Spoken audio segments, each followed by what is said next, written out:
Friends, hello. September 18th, 2022, Virtual Strangers 166. I, of course, am your host, Wes. With me, as always, my good friend, Ruuts. Ruuts, we're back, brother. I know. It felt like a long. I was weird. I was getting ready for the show, and I thought, man, I feel like I've been gone for weeks, but it's only been 1 week gone as far as this show goes. But a lot of stuff in between, right? Man, a lot of stuff, to say the least. It's a PSVR 2 party, man, day after day. It really does seem like maybe the dam has finally broken on all the PSVR 2 news, and the silence might just be over. I hope so, because I was just telling you, man, if we don't start hearing something soon, man, it's going to be delayed or something. I don't know. But we're still 6 months out. So obviously it's going to continue to build as time goes on, but it finally feels like we're starting to get into that window, right? Like it's just around the corner. And,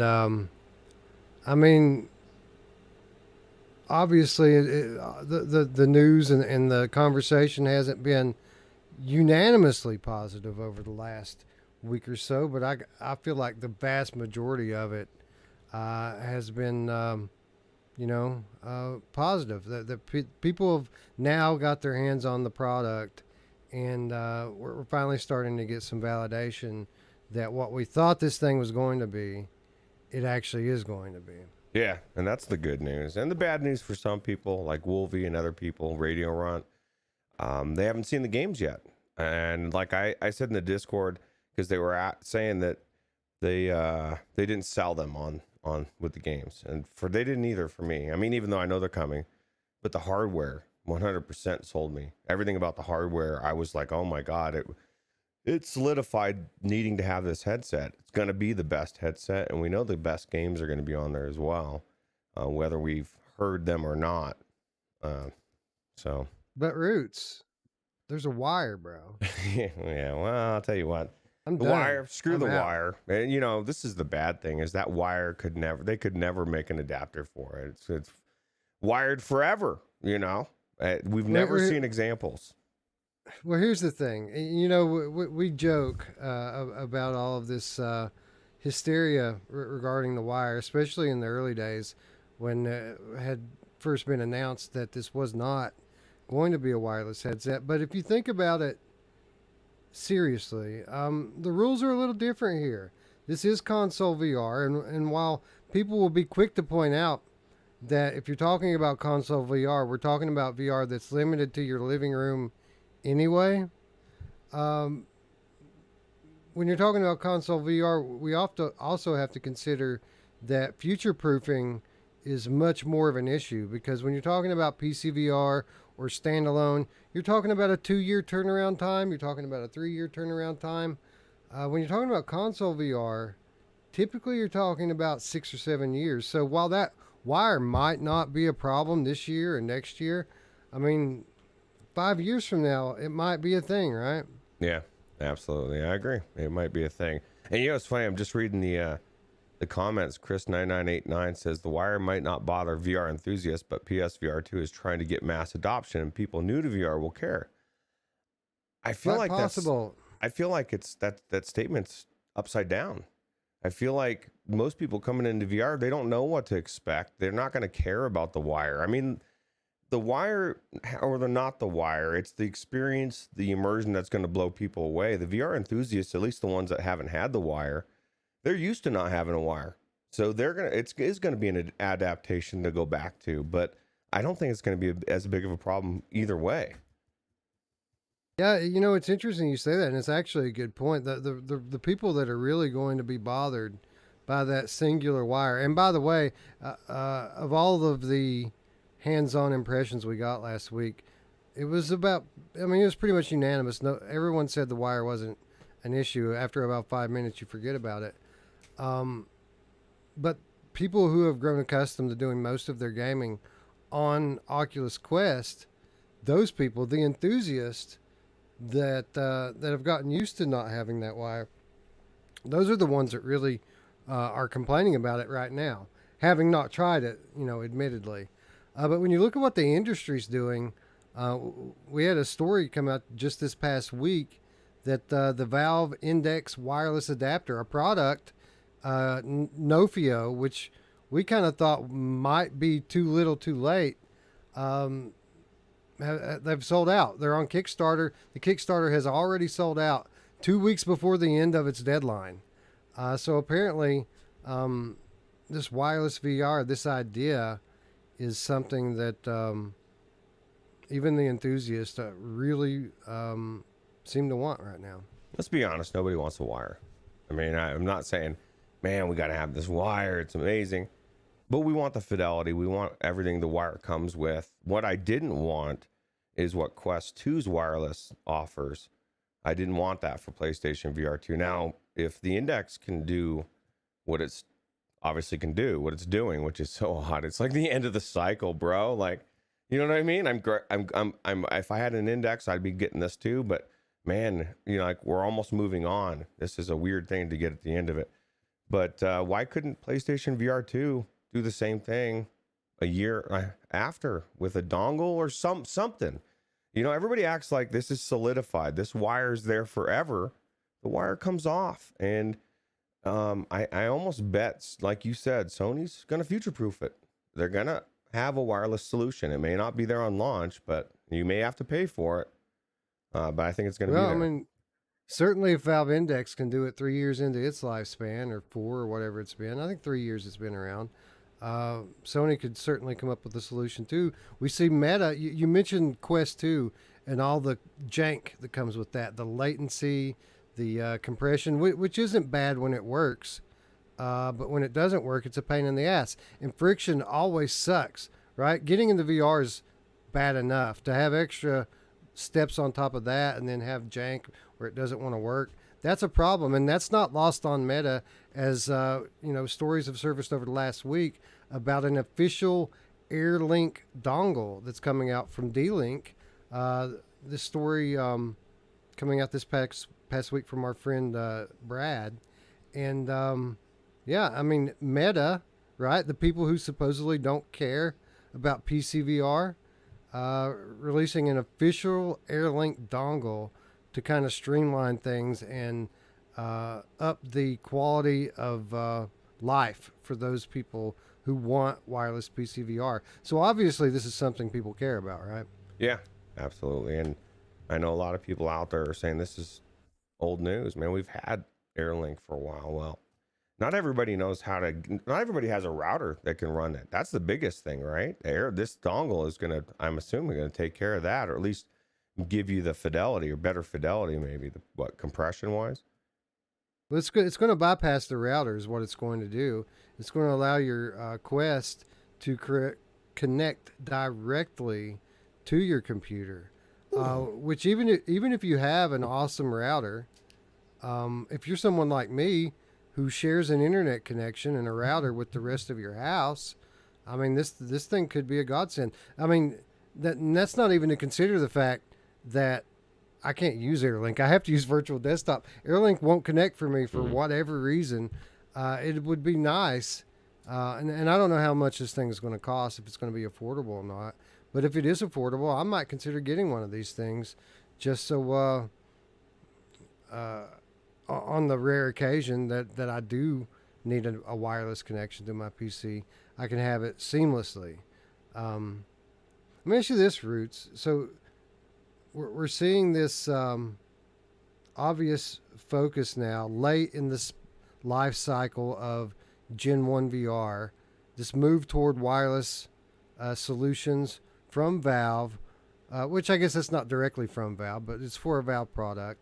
From Meta, more notably, and I will point out, by the way, that in this report that Brad put out this last week, he also mentioned another technology Oculus has been working on, which is cloud-based PC. It's an obvious refocusing on PC from Meta. Do we think, we've been kind of selling PSVR 2 as this return to high fidelity VR.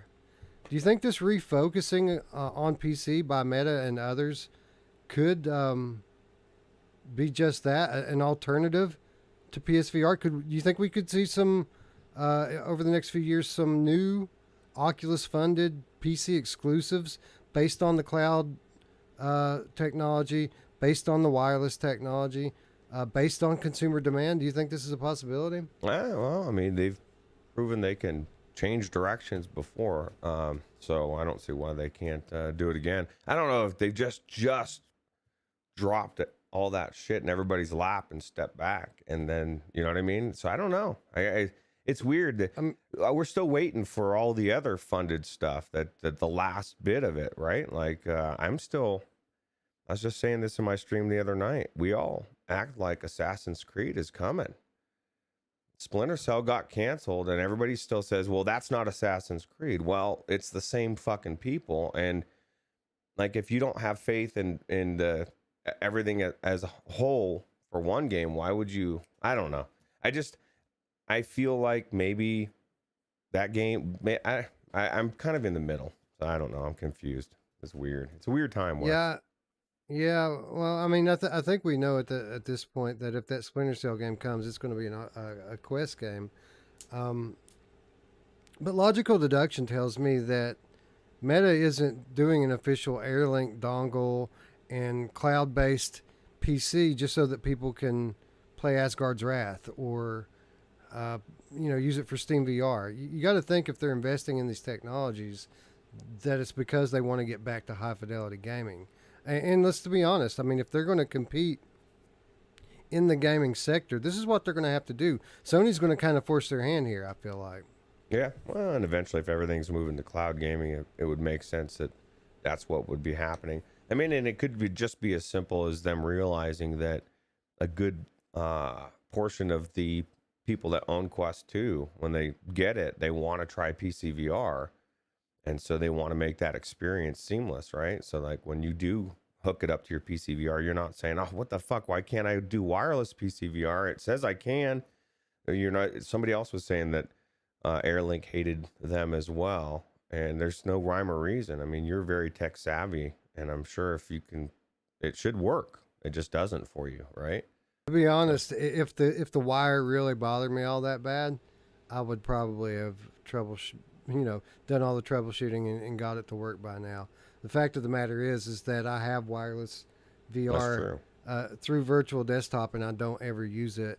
I go for my G2 every time because fidelity over the wireless 10 times out of 10 for me. So you're a perfect example why the wire's not going to matter for PlayStation VR 2. When they get in there and they see everything that we saw in those videos, specifically the Eurogamer one, and he's talking about how clear and crisp and everything looks so amazing. And then people are like, wow, I can't believe this is like, oh my God, something swooped over my head. I felt the vibrations and all this shit, the haptics of the guns. And then they stop and they say, but this fucking wire, and they take it off and they walk away. And they just put it in the closet and never touch their PSVR 2 again. Well, so next in the chat says, I think Meta realized a proper metaverse needs PC power.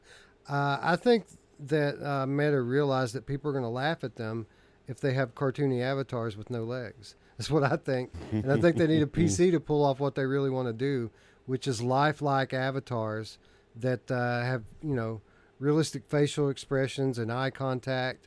All the stuff that they want to build, it's hard to get today from a mobile chipset. Now, obviously, that's going to change really quickly over the next few years. And as the market changes, I think not only is Meta going to change with it, but I think Sony will too. You said it. We could get a dongle. We could get a new headset 3 years from now. Just because it took them 7 years to give us a new PSVR 2, don't mean we won't get a Pro model in just a few years that allows us that wireless connection that some of us seem to want. Yeah. I just think it's coming. It'll probably be sooner than we know. I just don't. Who knows? Anyway, we've got plenty more PlayStation VR 2 to talk about today, and then some. Plenty more PC VR to talk about today as well. But where are our manners, Roots? We need to say hello to our friends in chat. Frank is here. Frank, what's up, brother? Scion's even in the house. We're talking PC VR. Scion's going to show up, right? Yeah, yeah, absolutely. He wants the fidelity. He wants it now. And I don't know, how crazy would it be if somehow, some way, PlayStation VR 2 was allowed to connect to the PC? Then everybody would change their tune. You feel like it's going to happen, right? You feel like, whether it be modded in or whether it be official, more and more, as we're going to talk about in a few minutes, Sony is publishing games on PC. So they may have designs on having a PC VR component added to their ecosystem sometime down the road. Now, let me be clear. I don't think that's coming next year. Maybe not even in the year after that. But I think long term, Sony is clearly focusing on growing their presence on other platforms, PC included. Yeah, absolutely. Dark Angel is here, as is Berbercat. Hello, friends. Rob Perry's in the house. Old Darth says that some people are upset about no integrated headphones too. I get it.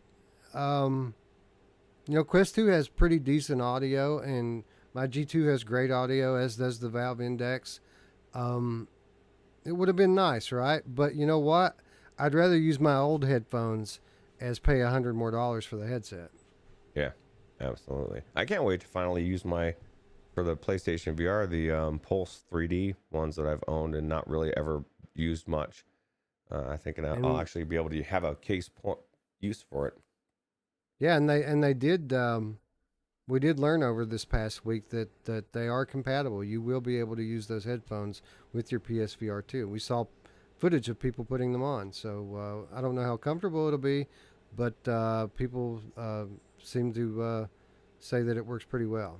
I'll tell you, wow, I don't know if you can use them or not, but I got some Galaxy Bud earbuds, and I'm going to use them from when I do PC VR, right? They just slide in. Let me show you something. That's really cool. Okay. These things are designed, they're shaped like a little bean, right? And so it just goes right in your ear. And then so I've been using it for PC VR. I don't know if I'll be able to use it for Quest 2 or not. I don't know how I would use that or how you'd hook up to PSVR, but super cool. Everybody wanted to talk shit on my VR ears a year ago when I got them 18 months after I ordered them. But they're looking pretty good right now, man. I'm going to have that Valve Index style wireless speakers hanging over my ear. Nice. When PSVR comes out. So that's awesome. This purchase aging well. Crazy. Well, it benefited you for it to take a little bit longer, right? Yeah, well, I use them still. I use them on my Gen 1 PSVR. I use them on my Rift S, is where they've been for the last month or so. They've been on my Rift S.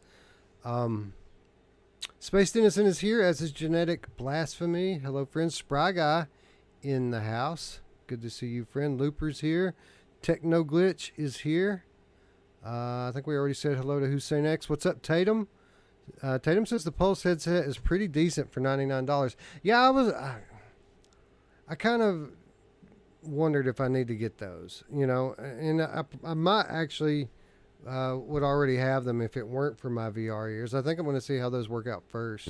But now, I mean, it's good to finally see that there's a use case for these more expensive yet available accessories. Not only the Pulse 3D headset, but the HD camera is going to be useful too if you're a streamer and you plan on using your PS5 to stream your games.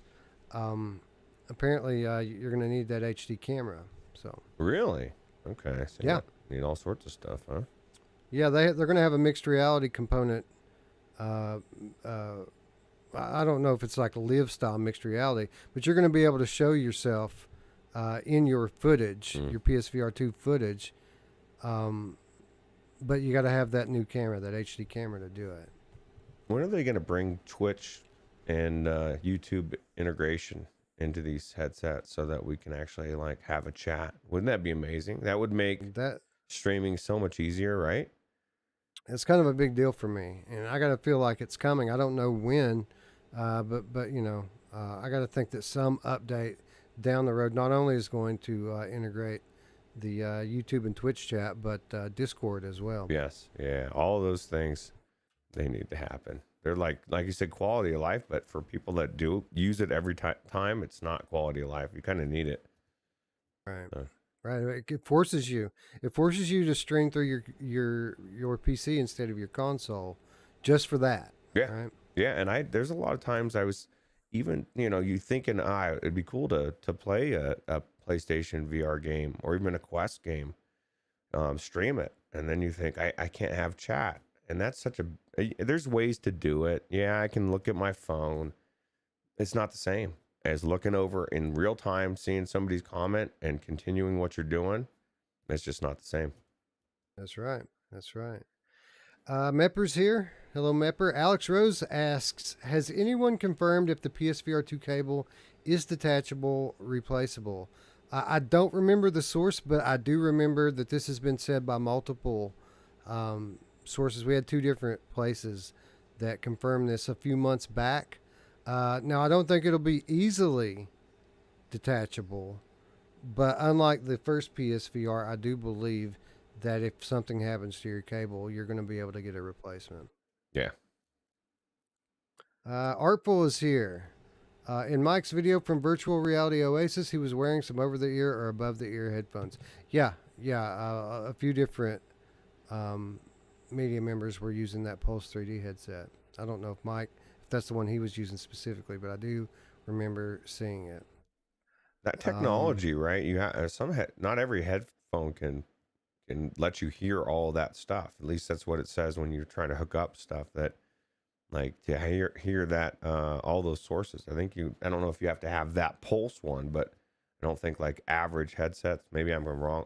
Could be wrong. If somebody could, correct me. I'm sure Simplex is already typing. You're talking about the Tempest audio? Yeah, or Tempest maybe 3? not just Tempest, but in general, the that type of 3D audio. I know I've seen that warning when I've tried to use headsets before, earphones before, but maybe that's not the case. Oh, well, with the Gen 1 PSVR, there was specific requirements on how you use your headphones because the 3D audio was being, at least in some way, generated by that breakout box. Now that breakout box isn't an issue anymore, it's all built into the console. You can use wireless headphones or whatever you want. Okay. Now, with the Tempest audio specifically, I remember during the early GDC talks before PS5 came out that they were talking about how they want this to be something that can be used no matter what kind of speakers or headphone that you're using. Although you will have to configure your settings for whatever kind of setup you're using. But let's be honest, if you're playing VR, you don't want to use your TV, right? You got to have some kind of something close to your ears to get the full effect. Yeah. Yep. That would be weird, I think. Some people do it though. Yeah, that's true. The guy from IGN, for one, douchebag. Time to play PlayStation VR is here. It says, my experience, motion sickness is the big reason my friends don't want to play VR. Well, that's getting better all the time. And really, all that takes is a little bit of persistence, and most people can get over that. What it really is going to take for those friends to really put in the work to overcome their own limitations is going to take big AAA games that those people don't want to miss out on. They have to have some kind of incentive, some big carrot on the end of the stick that makes them kind of want to work through those limitations. And that's what happened for so many people that I know already. But for those out there that are getting a lot of enjoyment from flat gaming, it's going to take a little something more. And I think that's what this generation is going to bring. Yeah, absolutely. And Science says, I can't imagine playing VR with all the sounds coming from one direction. That would be very weird, right? That would be very bizarre. Yeah, I would think that, like if you weren't using headphones, hypothetically, you could set up some kind of like expensive surround sound in your room that would work very well and would probably be really cool. But I mean, when you're talking about $1,000 setup, I'm not sure you could pull that through a console. That would probably have to be something that you do on your PC, but who knows? Not me. Yeah, absolutely. Artful says Returnal is all I want, and we know it's coming. Yes, we do, and yes, it is. Let's see. A PSVR 2 gaming hound dog says 110 degrees field of view. Yeah. Who was it I was watching? I was watching someone who I consider to be a credible source. It was Red the VR. Ben Lang said that the extra 10-degree bump in field of view is noticeable, and it's nice. Yeah, not bad. Just having any of extra space is good, right? Yeah. Hello, Berber Cat. Hello, Rob Perry. Hello, Diz. Trying to see who I skipped over here. Thomas McNostril. What up? Traveling Man 3775 in the house as well. Chris 9989. I hope that Cambria comes with the DP wire. You know who loves the DP, Roots? My mom! Oh, yeah, she does. Wire or no wire, she doesn't care. Eric checking in from Baltimore. Good to see you, brother. Oh, by the way, guys, I want to thank everyone who tuned in this past Saturday to the Q2C 12-hour stream for breast cancer research. Roots, we shattered the fucking goal, man. We had a goal of $1,000. We over doubled it, coming in at $2,107. You guys are amazing. Everyone that showed up and donated, outstanding. All the content creators that showed up to play, thank you so much. Thank you to Tam2, who not only showed up and played with us. Well, no, didn't play. Tam2 couldn't play, but talked to us as we played.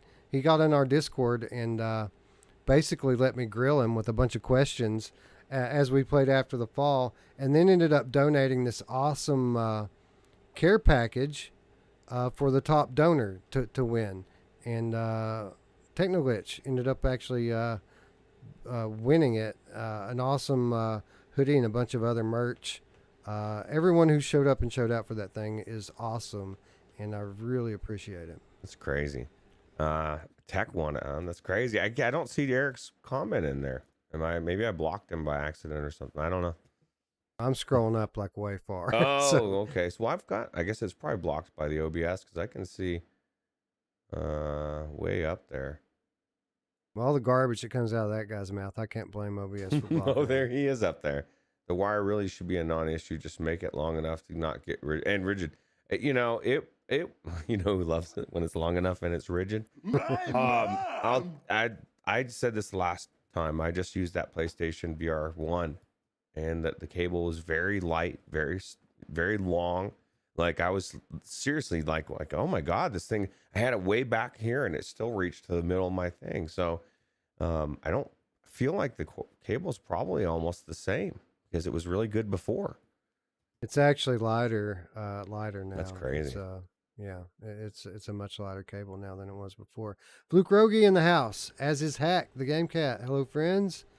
Driven by here as well. Ask, will this episode be backward compatible with next week? Never, friend, never. We're We're constantly evolving. Yeah, Yeah. sorry. This is old news. Speaking of old news, some of the stories that we're going to be talking about today is actually stuff I wanted to talk about last week. We didn't have much last week, but the stuff we had last week would have been really good. So we just carried it on over to this week. And as you are about to see, Eye on the Icon is here. Hello, Z-Storm. We have a Z-Storm sighting, Roots. What's up, Z? Hey, what's going on, Z-Storm? Yeah, Z-Storm was there actually. Wasn't he on the team that actually beat the boss? I know you beat it the day before, D said, because I was like saying, oh, no, nobody beat it. She's like, we beat it the day before. But nobody could beat that one new boss except for I think it was Z-Storm and Short Stack. I feel like we beat it. I know Short Stack was there in the winning team. Maybe Yeah. it was the day before that we beat it. That's what D said on Yeah. Thursday. She said you guys beat it. Yeah, because we weren't just playing the new levels, although there's a ton of new content, and we're going to talk about that later. We try to do a horde mode. You know, we did a couple of harvest runs. I played on 3 separate occasions that day. Like I started the stream off I came in the mid-afternoon, and then I came back to close the stream out. So it all kind of blending together for me because I played it the day before, not only with Eric and Dee, but I played with my family as well. So it's kind of hard for me to differentiate which one was which run was which. But the ending was just the worst, man. Like, we had such a great experience all day. The new update, comparably to the way their updates normally go, this one was relatively jank free for the most of the day. Normally, when they have an update, everything's broken, and it takes them weeks to get it all ironed out. We had everything go fairly smoothly all day until the end. We decided to run a horde run at the end to cap off the last couple of hours, and we got to like level 42 or 43, and then the waves just stopped coming. We were just stuck. We couldn't get our discs. We couldn't play anymore. It was just over.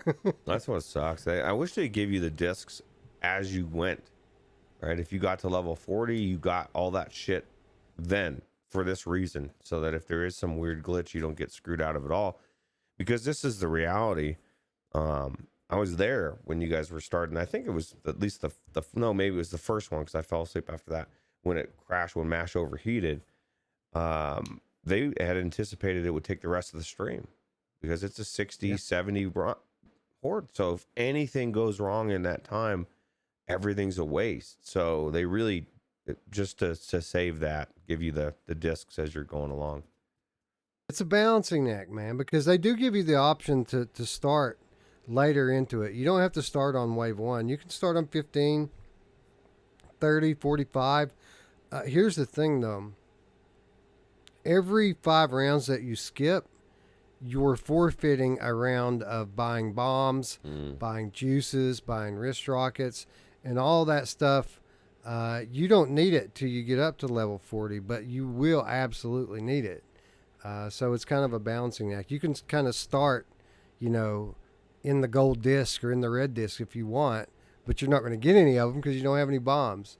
Right. So they could also fix that just by allowing you to, if you started at wave 40, you could buy 8 rounds worth of stuff.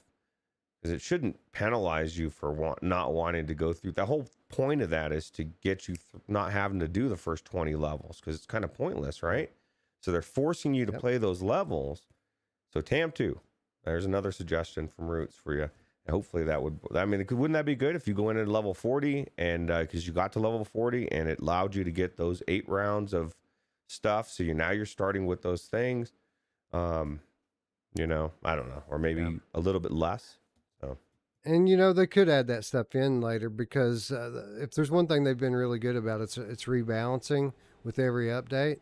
We had some comments from new viewers last time we talked about After the Fall, or last time we played it. People I've never seen before, people that were at one time like heavy After the Fall players that kind of have fallen back because the bombs got too expensive. And they kept saying, I hope they bring the price back for the bombs and make them a little less expensive. I didn't expect them to do that, Roots. I thought that when they rebalanced it last time, they did that for a reason, and they were probably going to stick with it.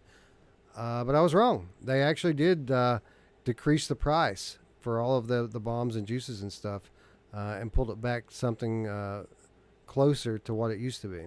Well, that's good. That's the thing, is everything needs balance, right? And something like that, you're not going to really find the correct balance that you've had everybody try it for a while. Listen to community, and that's good. Oh, yeah. Decepticon is in the house. What's up, Decepticon? Who else? Who else is here? Who have we not said hello to yet? I'm still scrolling up, Roots, believe it or not. I believe it. There's a lot chat here. If I got to scroll my thing 3 or 4 things and I'm on a vertical monitor, that's telling me there's a lot of chat. Mr. Tasselhoff is in the house. Hello, Tass. What up? And that's as far as my my screen will let me go. So if I missed you, I apologize. Thank you for showing up, and hello. Yeah, and if you want, well, yeah, it's over. Never mind. You missed it. I'm not going to be able to say hi to you. Unless you're Radio Runt, who says don't die, or Distract, who's here, and Ben L of the Gamecast Army Says, I am here as well, just hiding. That's cool. We love you too. Thank you for being here. Anyway, why don't we talk a little bit more about PlayStation VR 2? Because the news of the last couple days, at least, has been Sony confirming that PSVR 2 won't be backwards compatible. This story coming from GameDeveloper.com. For those who wanted to play old PSVR games on PSVR 2, Sony has confirmed its new VR headset won't be backwards compatible. During the newest episode of PlayStation Podcast, Platform Experience VP Hideki Nishino confirmed that the company's upcoming PSVR 2 headset won't be able to play the games of Sony's previous VR generation. To Nishino, this is done for the benefit of the new headset feeling like a genuine evolution of the technology. Quote, PSVR 2 is designed to deliver a truly next-gen experience, said Nishino, citing the hardware's new features such as advanced haptic feedback and eye tracking. He explained that developing games for the system required, quote, a whole different approach compared to the original PSVR. Sony's famously had issues with backwards compatibility throughout the years. After PlayStation 3 could play games from the previous PlayStation eras, the PlayStation 4 famously couldn't due to its significant hardware differences. That would be rectified with the PlayStation Now streaming for PS3 games and bringing PS2 games to the console using emulation technology. I think this is a good comparison to draw, Roots, although I don't know why Mr. Nishino here did such a poor job of explaining technically why this isn't a possibility. And, you know, we've talked about this before, and, you know, at least for what it's worth, you and I, we weren't expecting backwards compatibility here. Although we've often given the example of, you know, Rift CV1 moving to Rift S, a completely different kind of tracking system. You know, the CV1 had external base stations that track the headset and controllers, and the Rift S moved to inside-out tracking, which is something similar to what PlayStation VR 2 is doing. So if Rift could do that through emulation and have all the back catalog work on day one, well, then why wouldn't PSVR 2 be able to do that?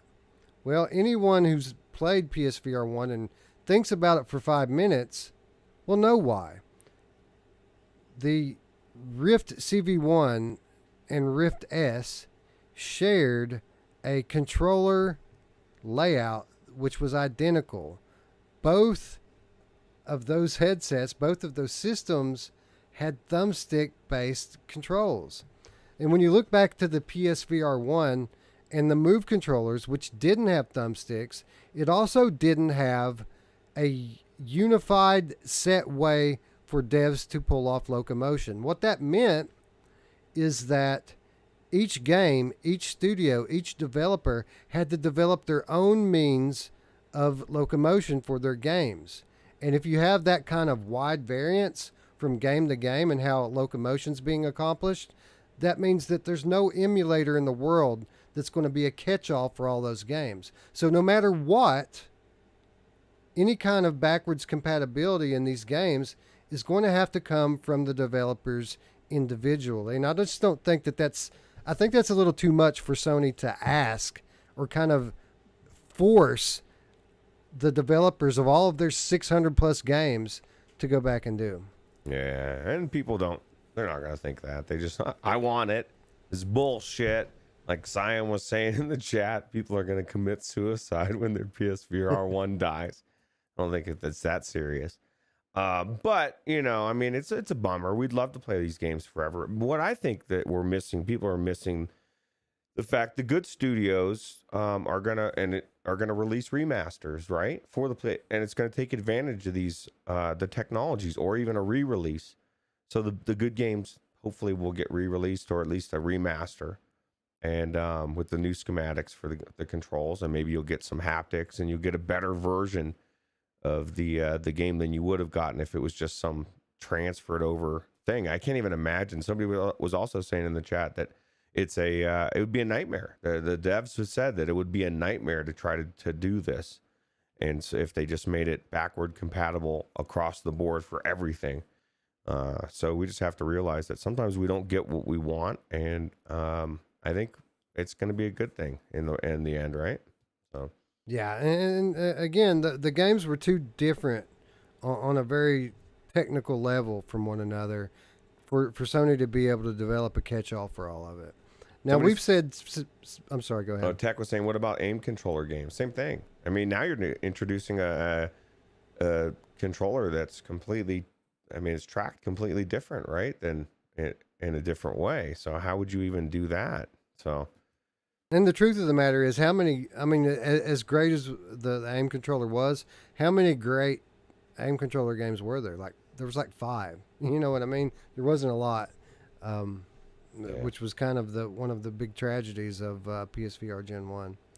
But we've said it since day one, man. You know, as cool as it would be to have that entire catalog automatically playable on day one, I've already got a headset that plays that stuff. What I'm really concerned with is what you just mentioned, remasters. I want better versions of all of those games, and even to the point where I'm willing to pay for it. Like I'm willing to pay an upgrade fee, although some news come out over the past week that suggests that for the most part that's not going to be the case.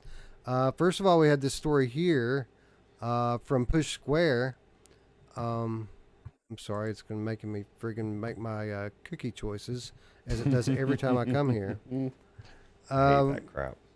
It says, rumor, tons of PSVR 2 devs porting PSVR games to the new headset after backwards compatibility is rolled out. You know, it's funny, this Push Square article, there was a bunch of these articles, and basically they all stem from my friend and co-host Brian Paul answering someone on Twitter saying that he personally knows of a ton of devs that are working on remastered versions of their PSVR 1 games.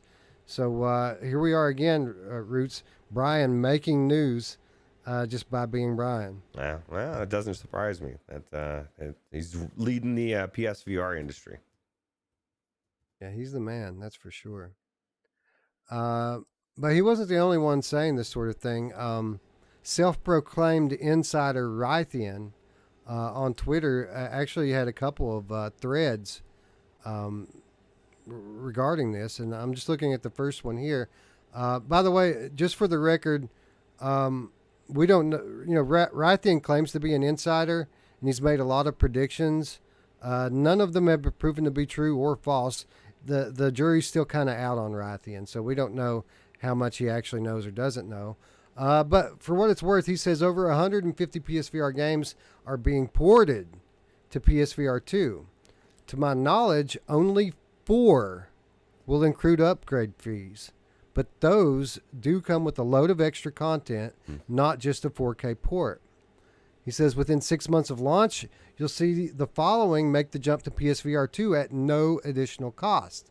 And then he lists Astrobot, Blood and Truth, Doom VFR, Moss, Skyrim, Iron Man, Resident Evil 7, Doom 3, No Man's Sky, and Hitman. That's 10 awesome games, Roots, of 150 apparently. That's crazy. I don't doubt it, because I've owned the PlayStation 5 for, I think it's almost been a year now. Maybe it has been over a year. And there's so many games that have been released as remasters, and they're almost always free. Almost every single one. Makes me think that Sony subsidizes it on their end, that the devs are getting it to do it for free, and the ones that aren't are actually charging or like doing a lot of shit for it. That doesn't surprise me at all. There's certainly a precedent here, right? Because we've seen a ton of these PS4 to PS5 upgrades on the flat end, and most of the time those have been free. Yep. You know, all done voluntarily by the developers for free. So these guys get it, and it's going to be kind of and then some when you talk about VR games, because I mean the expectation is certainly that VR is going to blow up a bit more in the next generation than it did in the first generation. And so yeah, maybe you're giving free upgrades to the 5 million PSVR 1 users that are out there, But what about the next 10 to 20 million who haven't bought those games yet? I mean, these devs stand to make a lot of money even still. Yeah, that's true. I mean, that's why I don't understand when they don't do like a PS5 patch type of thing where especially on launch for some of these games where, I mean, the better the game, the more people are going to want to play it, right? So it would make sense to invest in that way for sure. Raytheon went on the next day to start another thread. He said, I had a few developers reach out to me after my comment about over 150 games coming to PSVR 2 from PSVR's library via porting. Turns out there's even more games than I thought. Unfortunately, the names of the titles I was told not to share, but there's a load incoming. You know who loves it when there's a load incoming, Roots? My mom! He loves it a lot. Talking to a specific developer, I was told that yes, PSVR games, even using emulation, wouldn't be able to work due to the differences in tracking. The process is, quote, extremely easy to port the tracking to the headset. Sony is assisting the development of and funding of the port. So while Sony obviously can't make a catch-all that just automatically ports all these games over, at least according to Raytheon here, they're very much incentivizing their existing developers and partners to go through with that work. So it's good to hear. Yeah, that's exactly what I was just saying. I thought I wouldn't be surprised if they were paying these developers in some way, even just to do a remaster, and that's exactly what that says, right? They're funding it, which is cool. Yeah, and this is music to my ears, man, because I've made no secret that the PSVR 1 catalog is my favorite catalog in VR, even today. And I mean, if we're talking 150 or 200 of the best games getting upscaled and remastered for PSVR 2, I mean, are we really going to get upset when Pixel Gear doesn't get a backwards compatibility? I don't think so. I think that most of the games that people want are probably going to be upgraded. Now, with that said, do I think that I'm going to get my Here They Lie remaster? No, I don't believe that I will. I'm not even sure that Rush of Blood's going to get the upgrade treatment, although I will be happy to be wrong about that one. How dare you? How dare you, It's a very bro. popular game. I think it would be perfect, man. Can you imagine? I even said it. Just having everything sharp and clear going, it would make it so much creepier and scarier than it even was, and super cool. This is the thing that people miss. If they're gonna have to rechange all of this, like it's not just an easy port over the kid with a catch-all. There's more than likely they're gonna include all the extra bells and whistles. They're gonna have adaptive triggers, and they're gonna make it better than it would have been in the original way, or original in so many ways. And you wouldn't have got that if this was backward compatible. This is actually going to benefit us in the long run. So yeah, for sure. This is the way I always had hoped it would go, and I'm glad to see that that's the way it apparently is going. Yeah. So don't worry, Scion people aren't going to kill themselves now because of PSVR 1. They got better options here. VNR or Van R in the chat says, I've been playing Into the Radius on Quest 2. Amazing game. I hope we'll have a better version for PSVR 2 with better graphics. Any thoughts on this game? Yeah, you're right. That's an amazing game. It's an amazing game on Quest. It's an amazing game on PCVR. I would be shocked if we do not get a version of this game on PSVR. Just knowing these devs and how talented they are in the way that they support their game, I got to imagine any emerging high-end VR platform with a real user base will get its own version of Into the Radius. I just asked the Into the Radius expert in the chat, Scion, if it's coming to PSVR 2. I'm guarantee he's heard. He's worked with the devs, and one of the reasons why that game is so good is people like Scion that have spent so much time in helping fix all the bugs and stuff, right, over the last year and a half. So. Yep. Yeah, absolutely. Yeah, I'd be shocked if it didn't come to PSVR 2. But I mean, even if it doesn't, just to hold your breath, man. I mean, honestly, the Quest 2 version, it's not a major downgrade from what's on PC. It's a noticeable difference, but it's not a big difference. Like I don't feel like those players are really missing out on a lot by playing it on Quest. But if this is something, if you're like a graphics whore, just hold your breath for a little while. I'm sure that you'll be able to play it through some kind of cloud solution over the next few years anyway.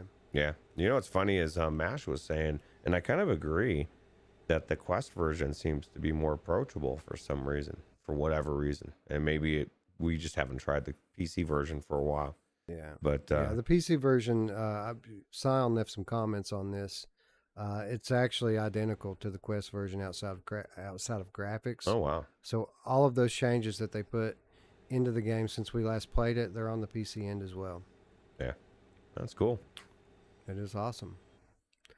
Anyway, someone was asking a moment ago, what about aim controller games? Well, much like the upgrade process for all of these move controller games, that's going to be up to the developers on a developer by developer basis. And as you know, some of the best games in the PSVR 1 catalog were aim controller games. While there wasn't a lot of great aim controller games, the ones that were great were great. So I certainly would expect to see similar actions taken by these developers.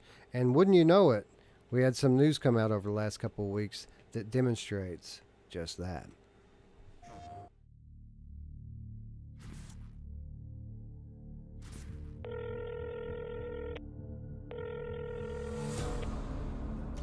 Raven here. You want to be a contractor? According to your reputation, you have the right skills for the job. If you're interested, the risk is high, but so is the reward.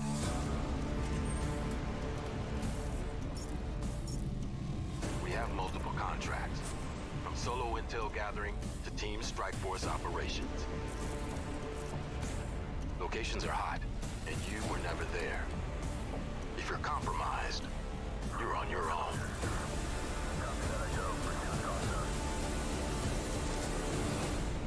Are you ready?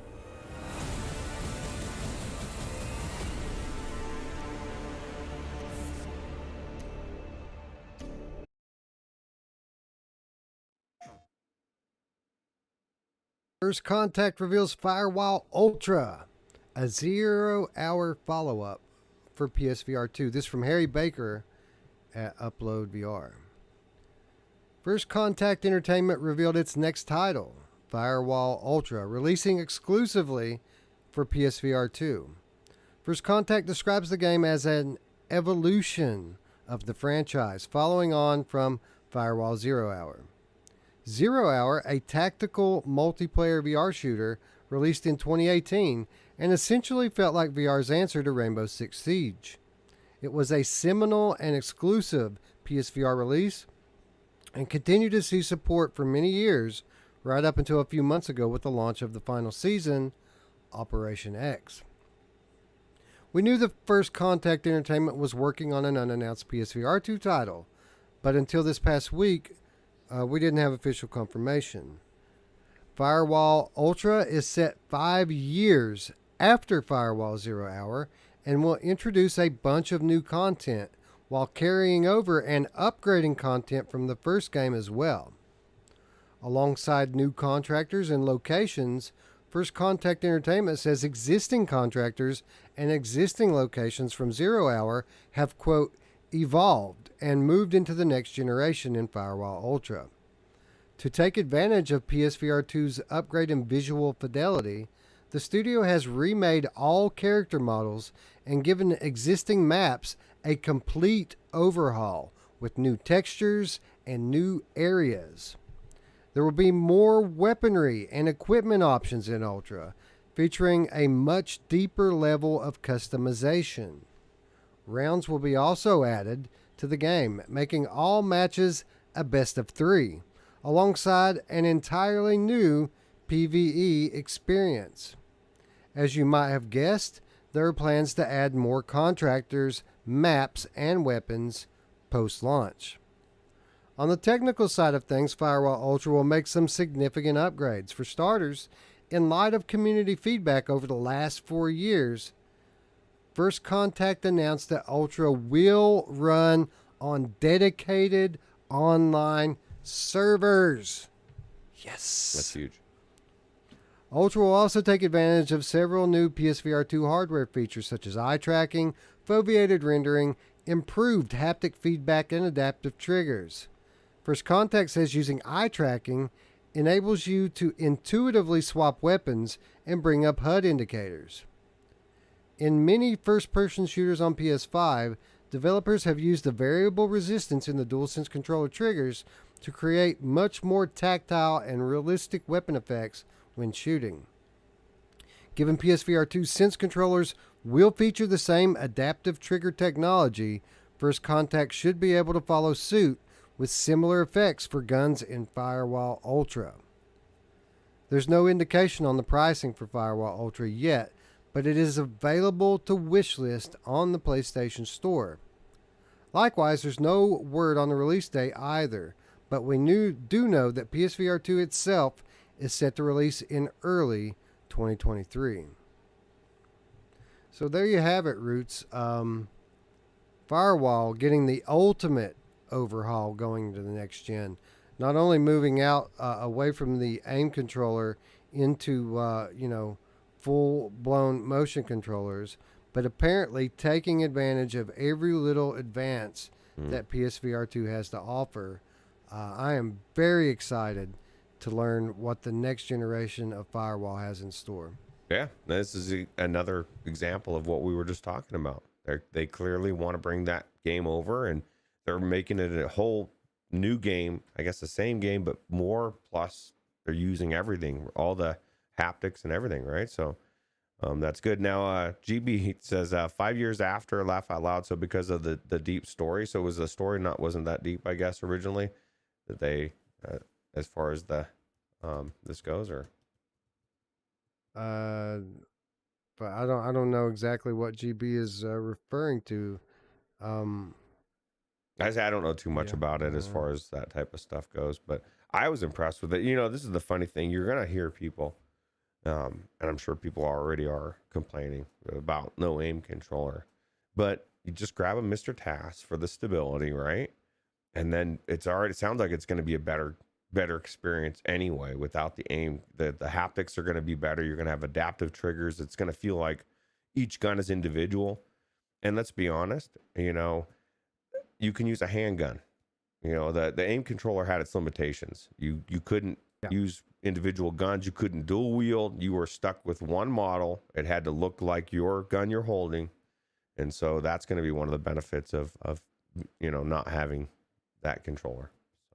So you could use like handguns and knives and stuff, but like it was stuff that you typically would avoid because it didn't feel natural on the aim controller, right?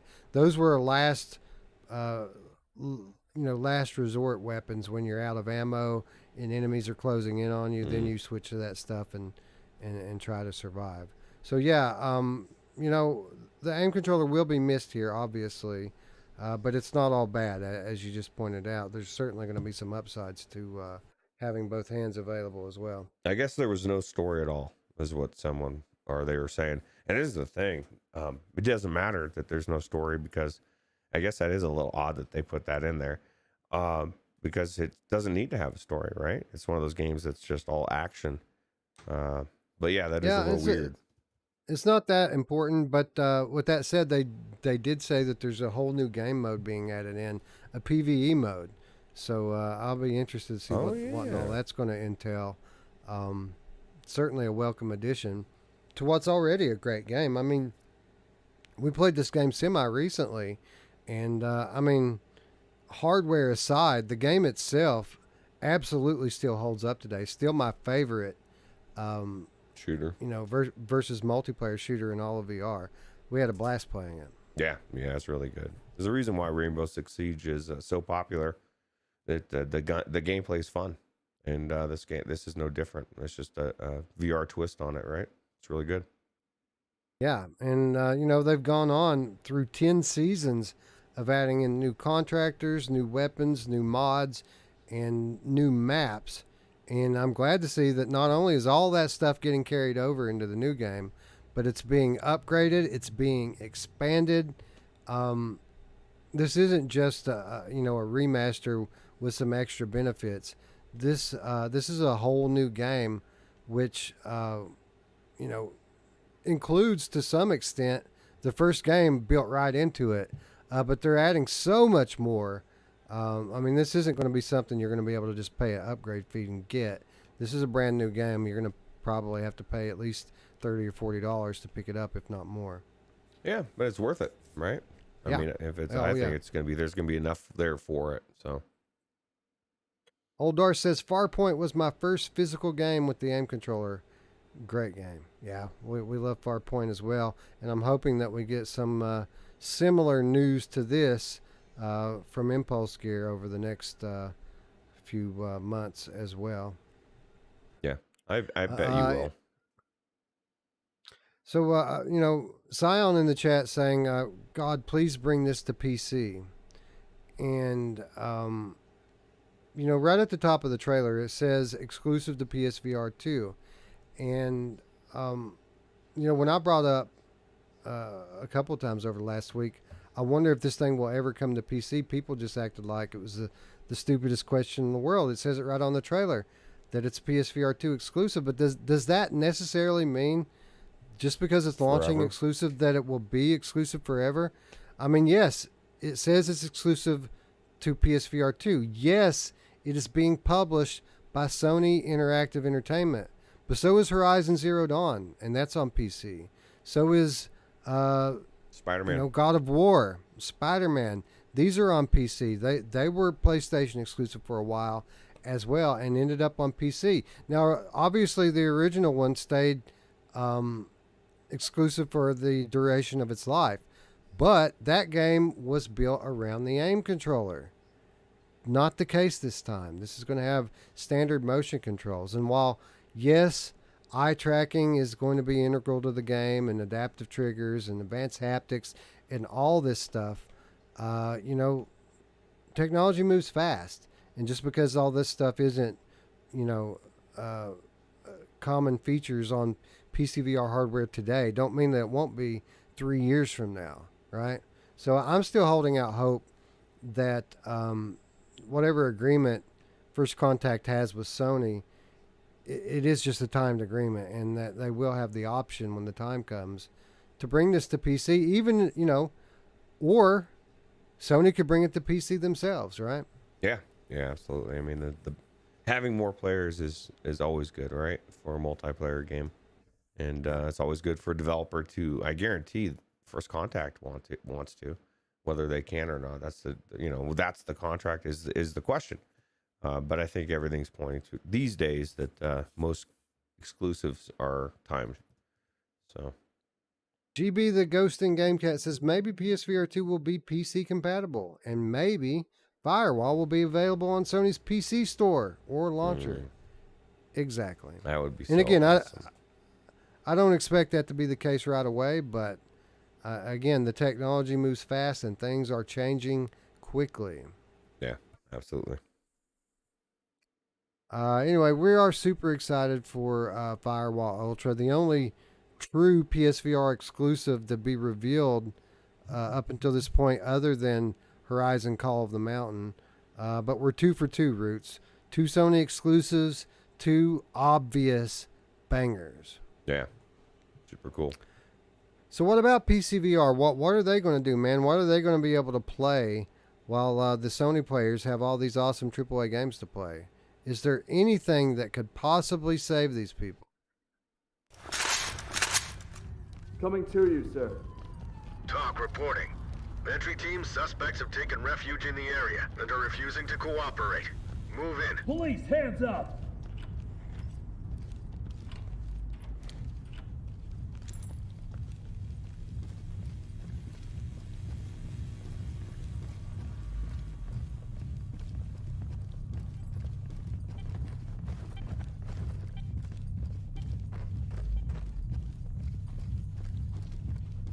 Please, just get us out of Hands here. up, above your head. Police.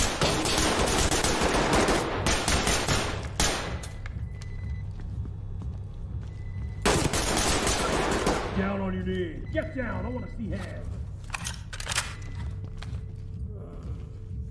Hands up. Do it now.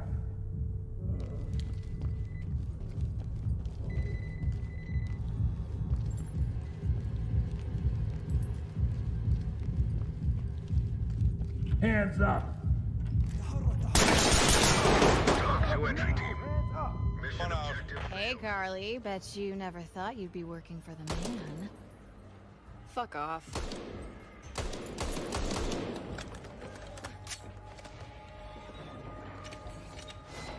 Let's do this.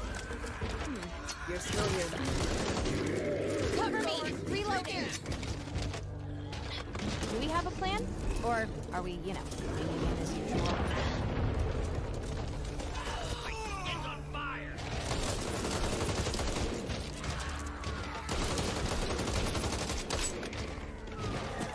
Let's go, Dottie.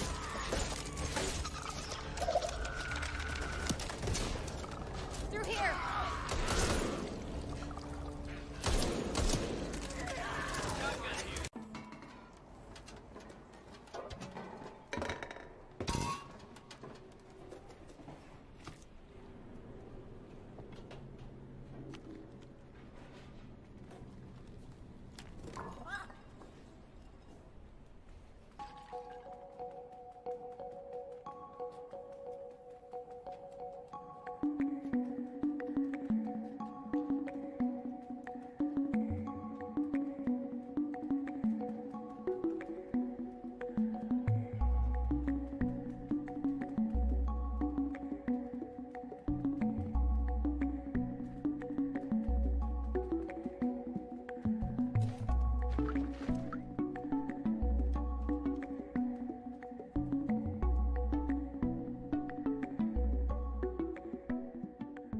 To push him over the edge.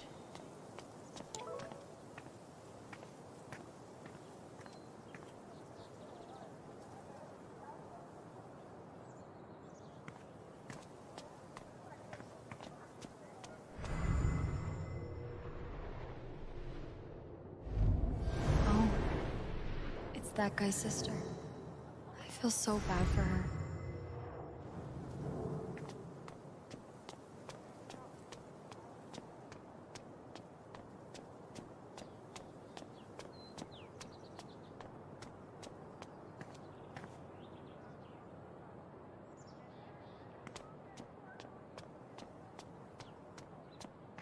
Maybe Riley knows something I can use against Mac. If he's innocent... You in effect. Turns out people here are just as oppressed as the basers.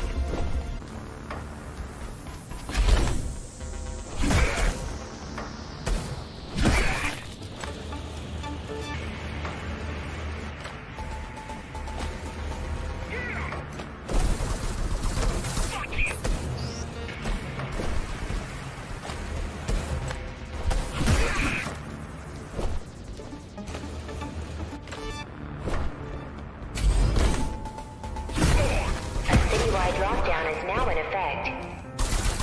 An armed and dangerous criminal has been spotted in the area. All Dharma City residents should remain indoors for their own safety. Residents found outside their homes will be shot on sight. Was that your plan? To attack Dharma City? Yes.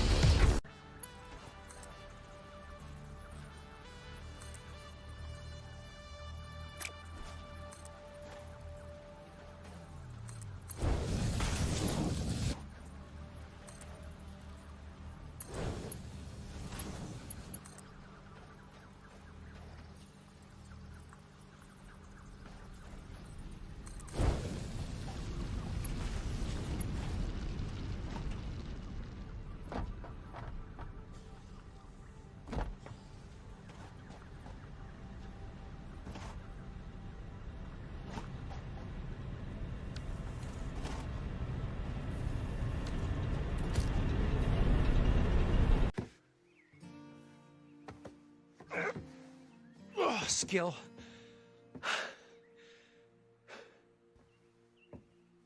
Ugh. Horror. I hate horror.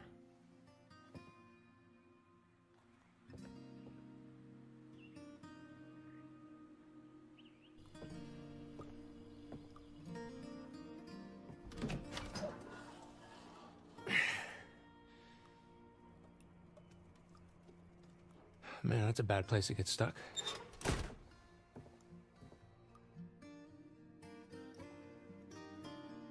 This place needs a serious overhaul.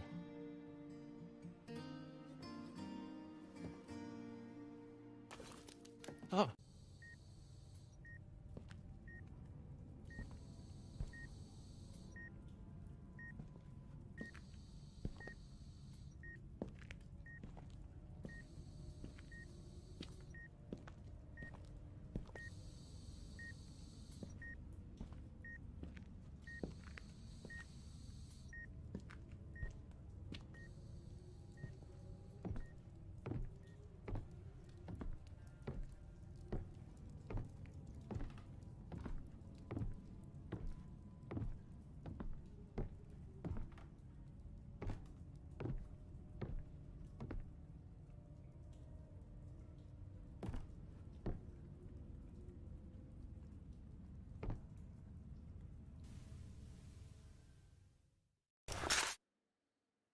Hundreds of AAA games in VR. Universal VR mod makes progress. This from mixed-news.com. A Universal VR mod is supposed to bring Unreal Engine titles to VR headsets. A video shows various games in action. The mod supports full 360-degree vision, freedom of movement in all directions, and synchronized stereoscopic rendering. In first-person shooters, players move their heads independently of the weapon. Thus, the mod goes much further than older solutions like Vorpex. The universality of the mod promises many lesser-known 2D games leaping into the VR headset, if less optimized than specific VR mods. Fans of indie titles will be grateful to be able to dive into a favorite game or two via headset. Gaming likely requires a mouse and keyboard or gamepad. The mod's original programmer, Gabriel Pizarro, aka the new Java Man, planned on a feature enabling the use of the VR controller without the motion controls. Pizarro jumped ship in May for a full-time job in the VR industry. Well-known VR modder Praydog, who translated several Resident Evil into virtual reality, took over from there. His work apparently takes a different approach, with Praydog porting the mod framework developed for the RE engine to the Unreal Engine. Pizarro's Unreal VR thus became Praydog's Universal Unreal VR Injector. On YouTube, a video shows the current state of the Universal mod using several games, including first-person shooters like Ready or Not, and adventure games like Stray. Both of those are third-person titles. The mod supports both different perspectives. The video announcement states that the Universal mod will open for other VR modders to tweak it for specific titles and add new features like motion controls. The curious will have to be patient. The announcement does not include a release date. A list of Unreal Engine 4 games that can benefit from the injector can be found behind the link. Ruuts, despite this being obviously not the best written of articles from someone who obviously has English as a second language, I think we get the gist of what they're saying here. And really everything you need to know is right in the title line. Hundreds of AAA games in VR, pretty much the day that this mod launches. I think Praydog's getting ready to become a PC modding god. What do you think? Yeah, it's crazy. Is it that this has got to be behind a paywall, right? No paywall? Not yet, man. Not yet. Yeah, that's crazy, man. That's crazy. And we get to play like proper Stray VR. That's the thing. How crazy is that? I know a lot of people in the chat were saying it was overrated. I don't think it was overrated. I think some people probably like it more than other people, so they've raved about it. But it's a proper cool adventure, I think. But yeah, it depends on what you like. I just think it's cool that we have all these options coming into VR. And, you know, some of the other news, the next story, which we'll be talking about, it just makes me think, okay, what isn't going to be in VR soon, right? Like, I should be playing World of Warcraft in VR soon. It should be happening. I know I don't think Back it's for Unreal Blood. Engine, but They listed Back for Blood on there. I've heard you say many times that you want to play that in VR. Back for Blood is amazing. And so this is the question. Is it, I guess because that's like an independent server, I guess you're playing on with one of the people hosting, you know, so is this going to be seen in a lot of games in a multiplayer game? Would this be seen as a cheat? I guess this is more of an engine for developers to use to bring their game out into VR, right? Than the average person to just plug it in, or how does that work? I'm not sure. We've seen both solutions from different, you know, mod to mod, and from game to game it varies. So I'd say it'll probably be a problem for some games and not so much for others. But this is huge, man. It's not only huge for PC VR gamers who have been hungry for, you know, big budget games to come to the platform. But this is huge for the VR industry as a whole. Every time one of these mods gets released, it shows VR developers and VR studios out there, or I'm sorry, traditional developers and traditional studios out there, just how easy it is to bring these games over into VR. Not only that, it puts pressure on them because they know that we know that they could do it if they wanted to, right? Yeah. So now you're going to have something like this that isn't just one game. This is literally hundreds of games that are going to be playable in VR overnight. And if these developers don't get busy on making original VR versions of these games, they're going to lose out on some sales, right? Because people are going to go buy these games or you know, have already bought these games and are just going to go start playing them in VR by their own means. Yeah, absolutely. I think that this is absolutely awesome, man. Yeah, it's it's amazing. Now let me ask you this: so Tate comes out day one. BioShock is available in there. Are you going to play it with the jank ass controller? Like, you're gonna have to use that crappy ass controller that you've used your whole life, the gamepad. Well, it just depends. It depends because Praydog is making this open source, so that other VR modders can pick up specific games, have the game already working in VR, and then they can, if they want to take up the business of modding in motion controller support, they can do that. And I'm sure Praydog will do many of these games himself. And as highly sought after as BioShock is, I'd be surprised if someone doesn't just go ahead and do the work on that one. That would be cool. So that's the best part of it, right? Is it's all open source. So if you create a mod and say you don't even know how to, like Luke Ross, say Luke Ross were to submit something in here and he made it in there, somebody else could come along, because I'm not convinced that he wants to just be a purist. I just think he probably doesn't know how to bring motion controls into VR. And so, but somebody else does, so they can pick up the game where he left off and then add it, right? So yeah, and what's really cool is that even though that this is this specific mod is for Unreal Engine games, apparently Praydog has been able to bring over a significant amount of the work that he did for the RE ports, the Resident Evil ports, which aren't Unreal Engine. They actually use two different engines, one of them of course being the RE engine, and the other being an engine that's been around for a couple of decades called Havoc. And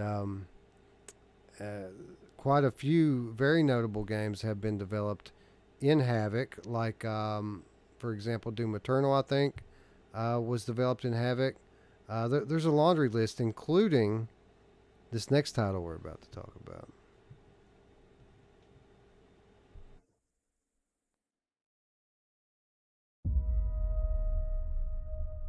How did you find me anyway? Just follow the sound of gunfire. What the hell was that? Oh, you should relax. You'll live longer. I'm gonna scour this island inch by inch until I find that treasure. This is my land! What could you possibly stand to gain? Rise up!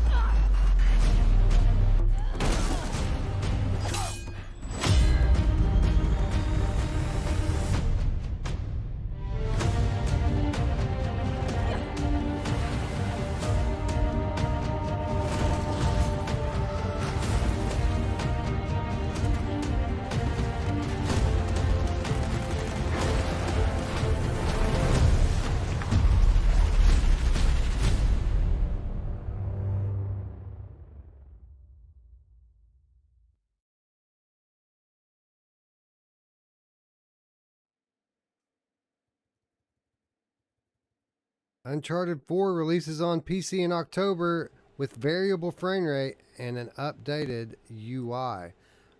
This actually isn't just Uncharted 4 Roots. It's actually the Uncharted Legacy of Thieves collection coming to PC on October 19th, both on Steam and Epic Games Store. So this is 2 Uncharted games, Roots.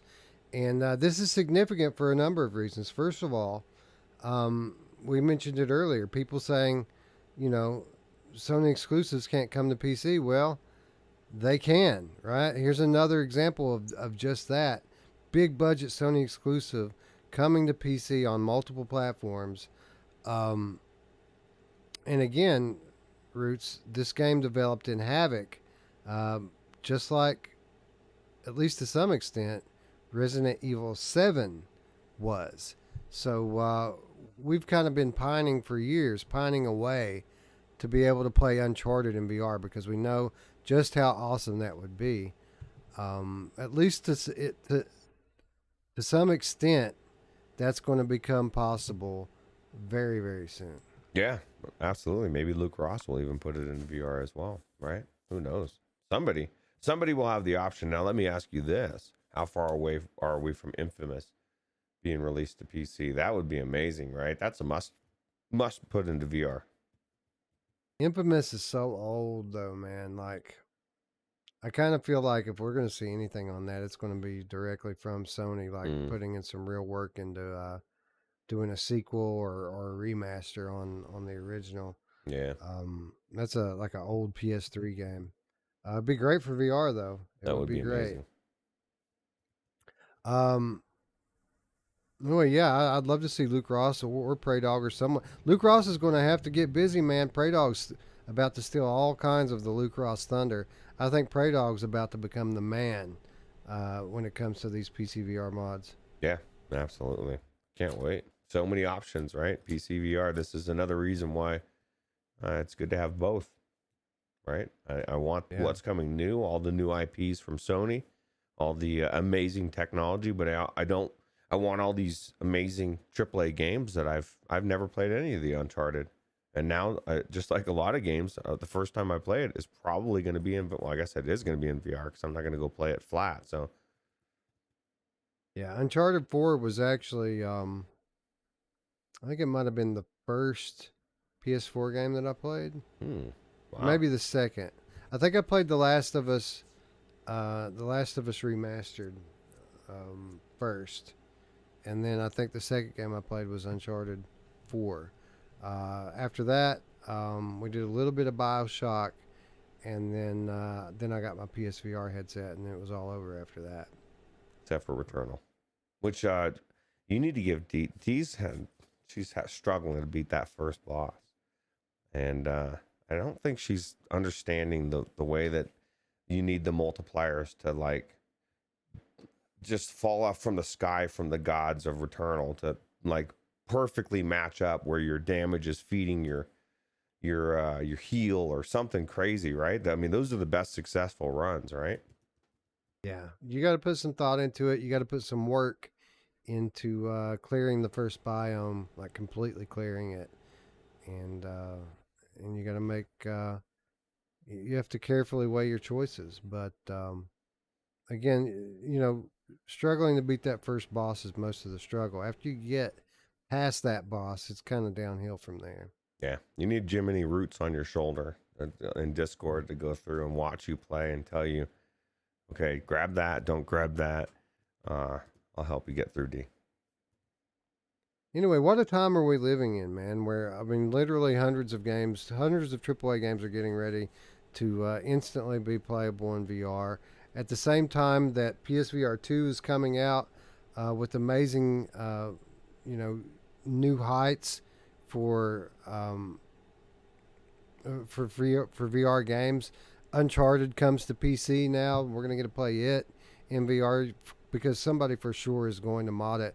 Luke Ross will probably have it modded over within a month if Prey Dog doesn't do it. It's just an incredible game, an incredible time for high fidelity VR to be experiencing a rebirth and a renaissance. Yeah, what do the Quest people get? They're kind of left in the cold. You got two sides of extreme AAA, and They're gonna get what the bat. Yeah, you get the what the bat. Who doesn't want what the bat though? I mean, if we're being honest. No, they've got a lot of good games though. D said, I had a good stock of artifacts and parasites today, but my ass still got kicked. I got further than I ever did before, though. So that's progress, D. You got to learn your lessons from that and build back up again. That game's so frustrating, though. You think you're doing good, and then you get smacked down. Maybe I'll stream some Returnal again sometime soon, just to kind of, pass on some of my general strategy to D. I mean, she could always go back and watch my old videos where I did that, but yeah. I mean, there's some certain things, some basic common sense things that you can do that really will help you get a little bit farther just by following a simple system. Yeah.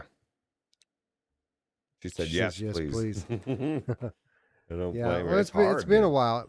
It's been a while, so I think I might just do that. And what I might do, because I'm on my game, I'm on the second run. I've already beat it. I might just start like a new game on a different user. Freshie. And yeah, that way we'll have a freshie without deleting my old game. Yeah. Traveling Man says, by the time I can afford a PSVR 2, the jank will all be worked out. Do you... Jank? He thinks there's going to be a bunch of jank on console VR. Now, I'm not saying it'll be completely jank free, but this is not PC VR. You need to understand that. Yeah, I haven't experienced the same jank on my PlayStation VR 1. I wouldn't expect it to be the same. Or I would expect it to be the same. Yeah, the difference between console VR or console gaming and PC gaming, for the most part, and there are exceptions, so everybody calm down. There are exceptions, but for the most part, a lot of the working out of the jank takes place behind closed doors, but before the game ever launches. If there's a bunch of shit jank, typically the game doesn't ever see the light of day. Again, there are exceptions. Cyberpunk 2077 was a fucking train wreck. I get it. But most of the time, stuff like that is the exception and not the rule. So I wouldn't count on a whole lot of jank at launch. Even Elden Ring. PSVR 2. Elden Ring came out on PC VR, had all sorts of weird refresh jank and different janky things. The only place it wasn't janky was on console. Ran perfect on console. So there's, because Sony just has a very, very tight system. Guido has to go. I guess he's at work. Is he at work? Yeah, he's at work. Yeah, thanks for stopping by and saying hello, Guido. Good to see him. That reminds me, Roots. Now that I think about it, we're sitting here having a jolly old time. Sitting on top of Mickey Barrios' keys, not giving them away to anyone. So everyone get your Steam VR pulled up. I'm about to start dropping a few keys here. Who wants a free game? From courtesy of Guido. 7335. What we have incoming first is Steam VR copy of Synth Riders. So anyone who doesn't have Synth Riders and would like to play it, get your copy and paste ready because it is coming right up right now. Yeah, if you think Beat Saber is good, Synth Riders is 100 million times better. If you hate Beat Saber, try Synth Riders because it's really good. Yeah, Beat Saber, it's everybody's favorite game, right? It's still universally the number one game that every single random customer I talk to about VR brings up. Every single one. And if it's not for themselves, it's my kid plays Beat Saber. It's everybody knows what Beat Saber is, so that should tell everybody. It's bigger than we think. We might not like it, but it's huge. Check and make sure I typed it in correctly. And have at it. Ooh, there it is. Copy and paste. People are like, man, that's got to be a bot on Mash's stream. I'm like, was it Mash's stream? Like, no, it's not a bot. It's just because I used to do the same thing. If you're good at copying and pasting quick, I used to snatch keys all the time. Yeah, just because somebody's really good at it doesn't mean that it's a bot, right? Yeah, it's just like that's the biggest thing in like Fortnite or any competitive game. People are, it's a bot. So, you know, somebody's using a cheat to kill me. Like, no, you sucked.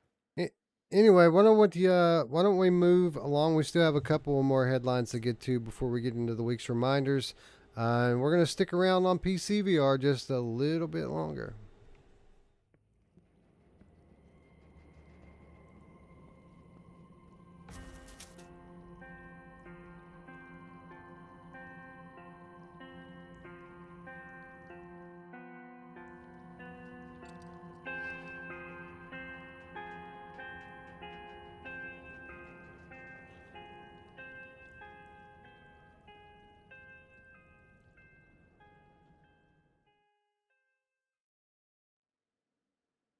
Paradox of Hope VR could be the next best VR survival game. This comes to us from Reality Remake. Paradox of Hope VR released to Steam Early Access on September 15th, 2022. It has quickly become obvious that the game has a ton of promise.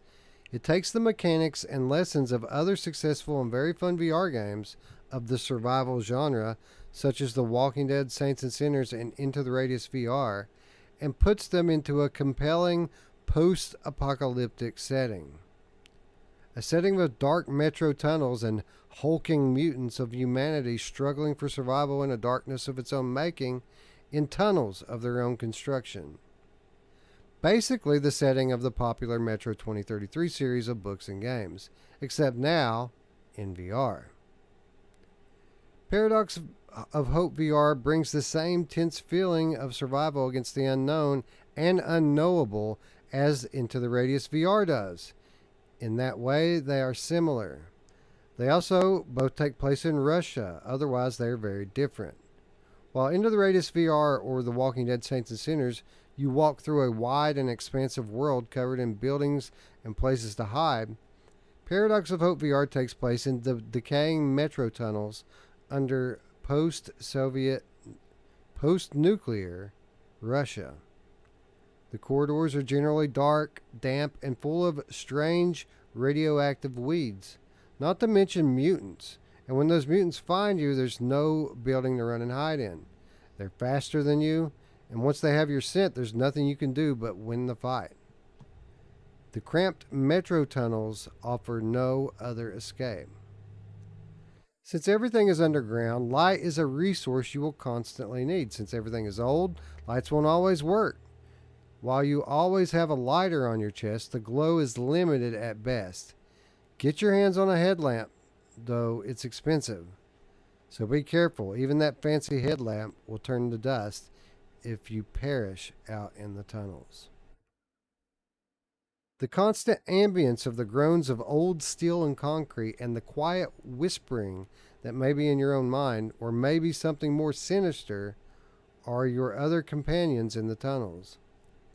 When you are picking through the abandoned stations for whatever scraps you can sell, you will be lucky if the corpses are your only companions. Mutants dwell in the darkness as well, and those mutants will not stop once they detect you. Try to sneak by or shoot your way through. There are no other options.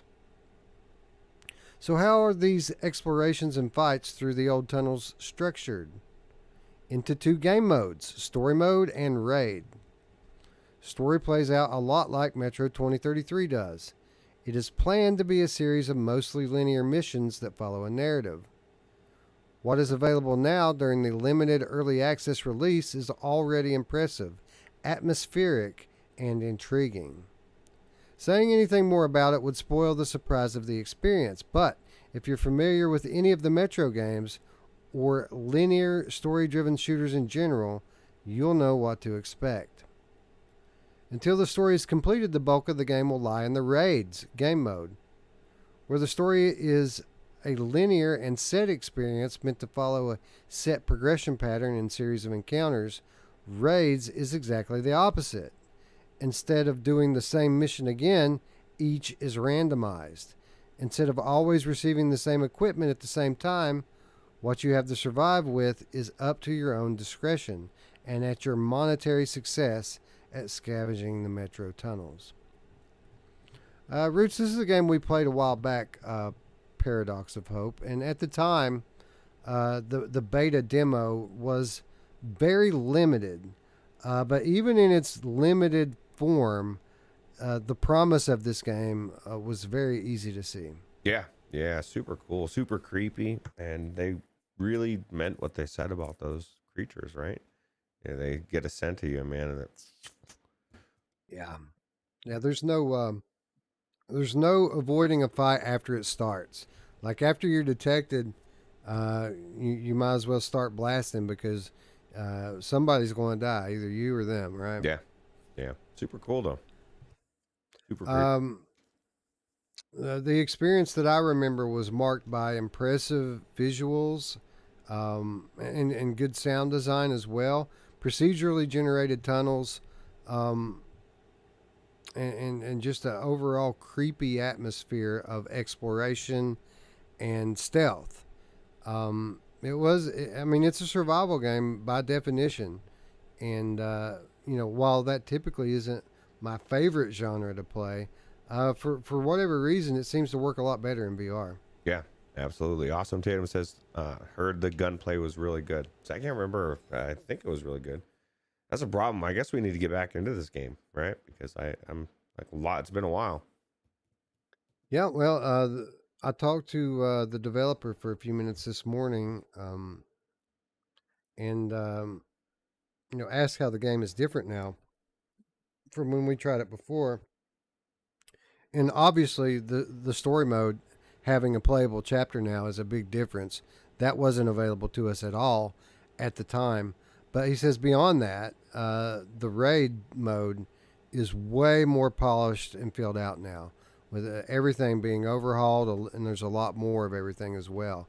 So yeah, I agree with you. I think it's about time that we get back into this one and tell people just exactly what they can expect. But I can tell you one thing, GT's raving about it, PD's raving about it, everyone who's playing it is raving about it. So I can already tell you that it's going to be really good. Yeah, super cool. Can't wait.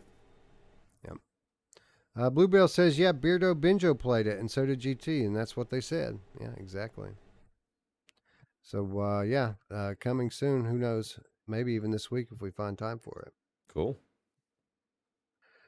Anyway, Oculus Quest gamers out there, never fear. We've got a little something for you as well before we move on to the week's reminders. Commander, I've just received signals from a distress beacon. It is from the Lone Whale, a deep space cargo ship that disappeared 10 years ago. We don't know what happened.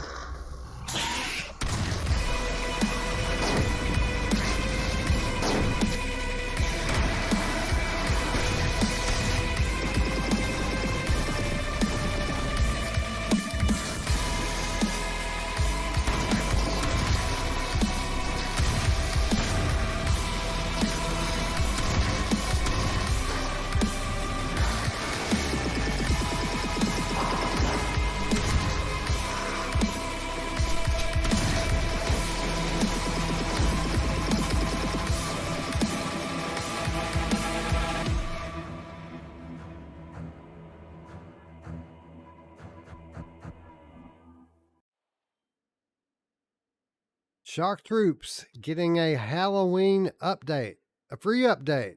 Ghosts of the Lone Whale Ruuts. So this is an update coming that includes a new mission, a new weapon, which is a shotgun, 4 new levels, all with their own original soundtracks, new enemies, including zombies and other spooky types of creatures to deal with. This game's already awesome, and it's $10. The fact that he's doing like this type of free updates to it this soon after launch is just amazing to me. Yeah, that is amazing. I think it's super cool. The game was already amazing, but I think it's cool, and that he's doing something for free, right? There's no charge here either. So Yeah, and I mean, I guess it's not too surprising that he would do a Halloween update.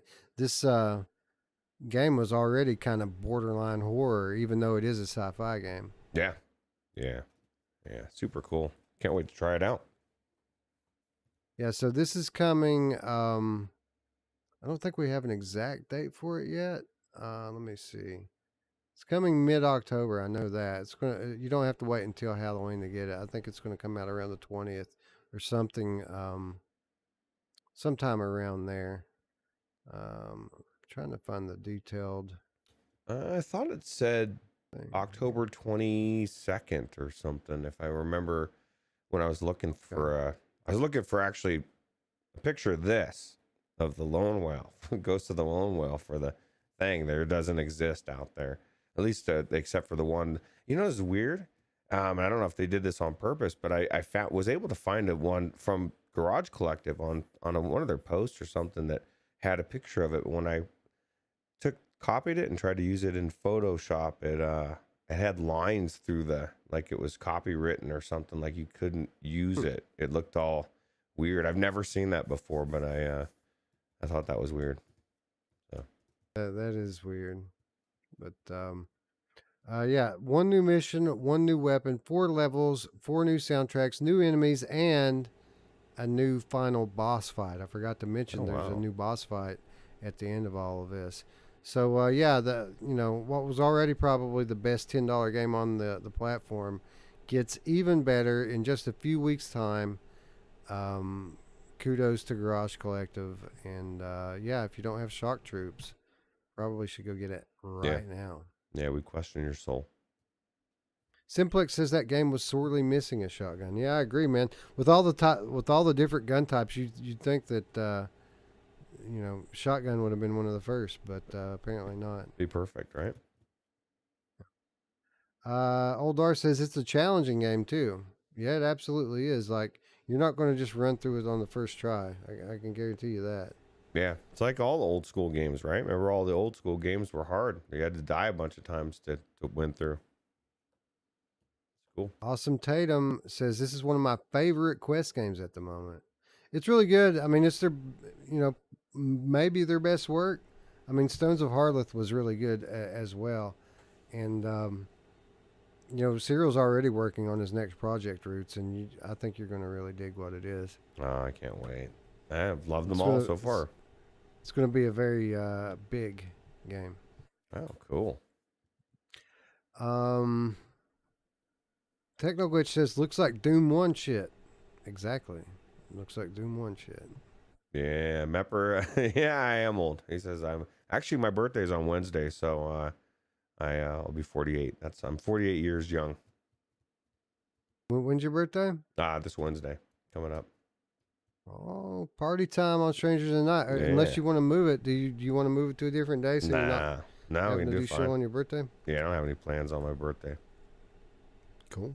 We'll play some VR. Yeah. How about that? Anyway, go pick up your copy of Shock Troops. Buy one for a friend. They're only $10 bucks, people. I mean, come on. Yeah. Come on, man. Anyway, that's going to wrap up the week's headlines and bring us into the week's reminders. And believe it or not, there's nothing out this week. Nothing notable, anyway, that I know of. So what I thought we would do, since we missed last week, and it really has been banger after banger release all month long, I thought we would really quickly run through the notable releases that we've gotten so far this month already. So last month, Roots, we didn't even do Game of the Month because there was very little that came out, and Red Matter was just so good that there was no point to having that conversation. We already knew where it was going. Not going to be the case this month. There's a ton of games out already and updates. And I thought, we're not going to have a big conversation about each one of these, but I thought we would run down the list. We've got about 12 or 13 different things here already this month, and it's only the 18th of the month. Anyway, the month got kicked off with Transformers Beyond Reality, a pretty cool wave shooter, obviously based around the Transformers franchise. What's notable about this game, though, Roots, more notable than anything else, is that this game came out on PlayStation VR. Yeah, that is notable. And it's actually one of the only games that's came out for a while for it, right? And it's pretty good. Yeah, they've had a few releases, but yeah, you're right. This one's pretty good. Obviously, not perfect, and we're waiting for some updates. We're waiting on the Steam version, but I really enjoyed my time in Transformers Beyond Reality, and think it very much deserves the $20 price tag that they put on it. Yeah, agreed. Synth Riders got a new DLC pack this month, League of Legends Music Pack, with 4 new tracks and a new experience. You can get all of those bundled together for $8. They're available on all platforms, PSVR, Steam, and Quest, available now. Something that kind of snuck by me that we previewed before it came out, Roots, but it never occurred to me that it actually had got released, was the Death Horizon Reloaded Chapter 5. So Death Horizon Reloaded, one of my favorite co-op shooters on Quest. I've been waiting a long time for this game to get finished, and the 5th and final chapter has now been added in, along with a bunch of new weapons and mechanics, and a new big boss fight to kick the game, to end the game off. This is awesome. I need to get in and play this really, really soon. Yeah, this is a perfect example of what we want out of early access, right? To have it continue to get better and better. They're finally adding the final chapter, and it's just been an amazing journey from start to finish. And I guess this is probably almost the end of it, right? As far as completely finished. Maybe. No, that's it. This is it. I mean, other than them fixing bugs and stuff like that. That's what I'm thinking. The game's finished now, nice. Which is crazy because this was originally like a Gear VR game or a Go game.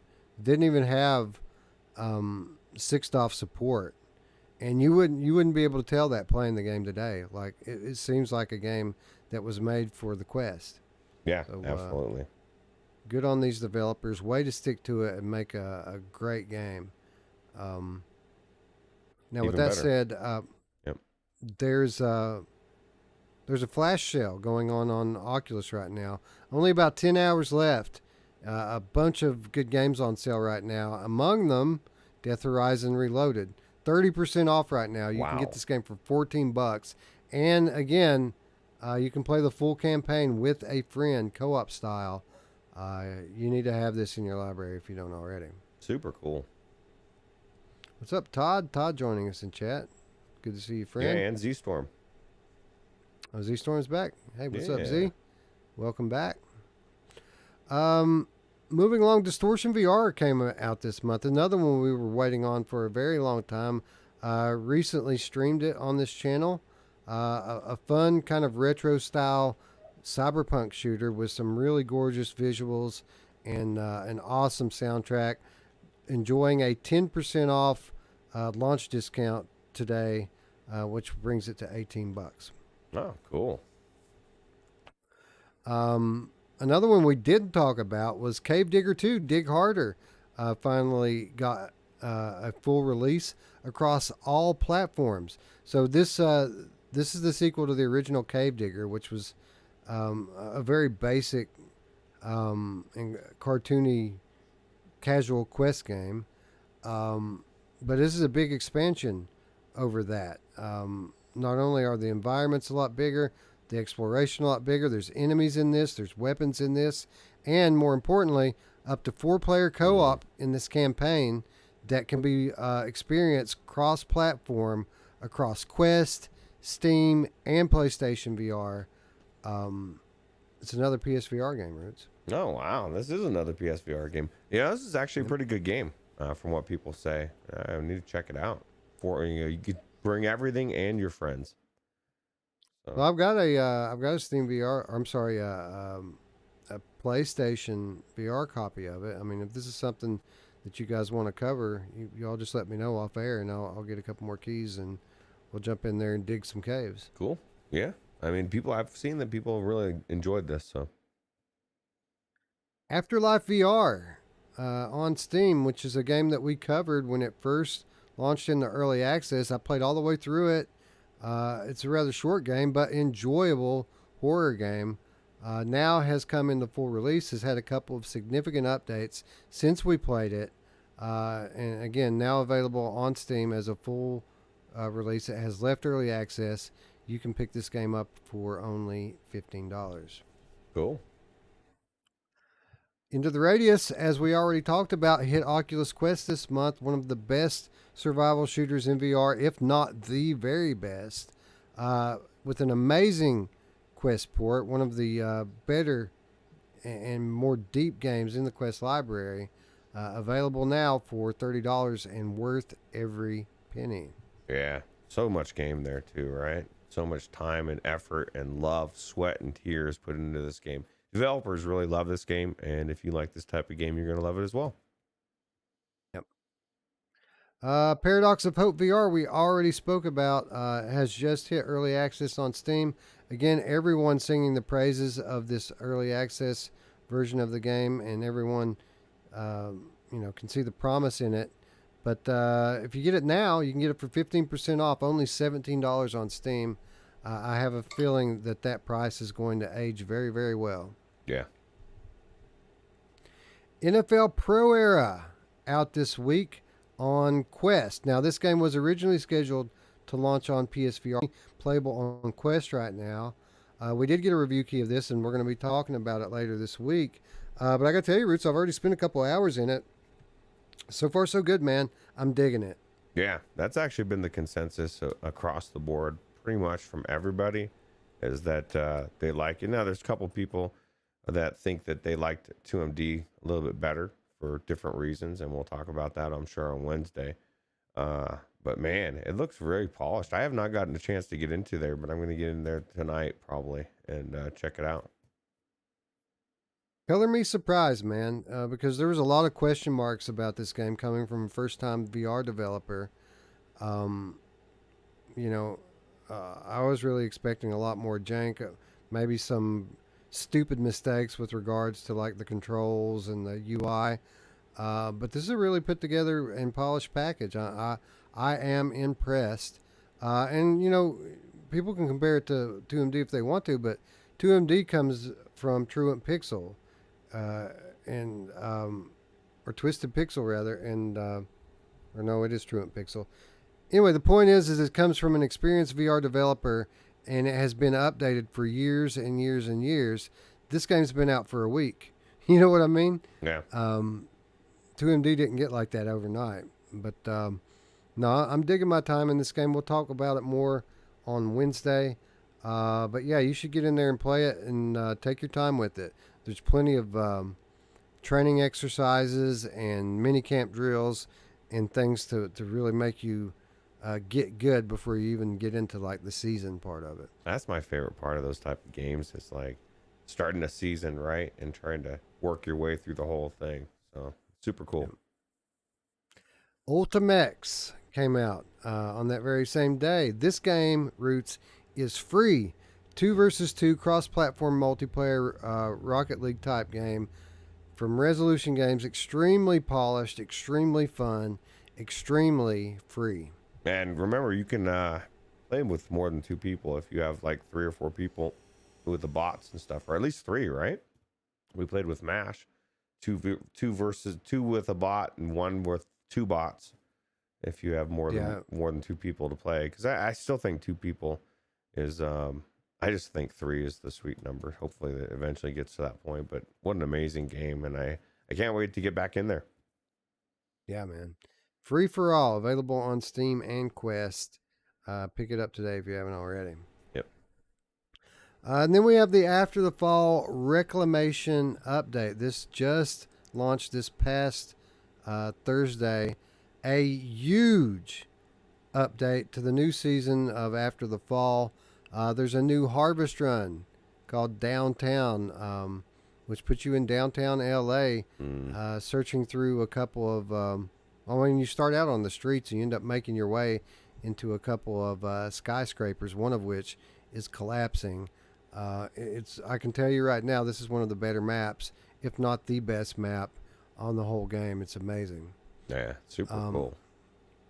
There's a new horde mode, Twin Palms Mall, which is a really interesting one because it puts you inside the mall.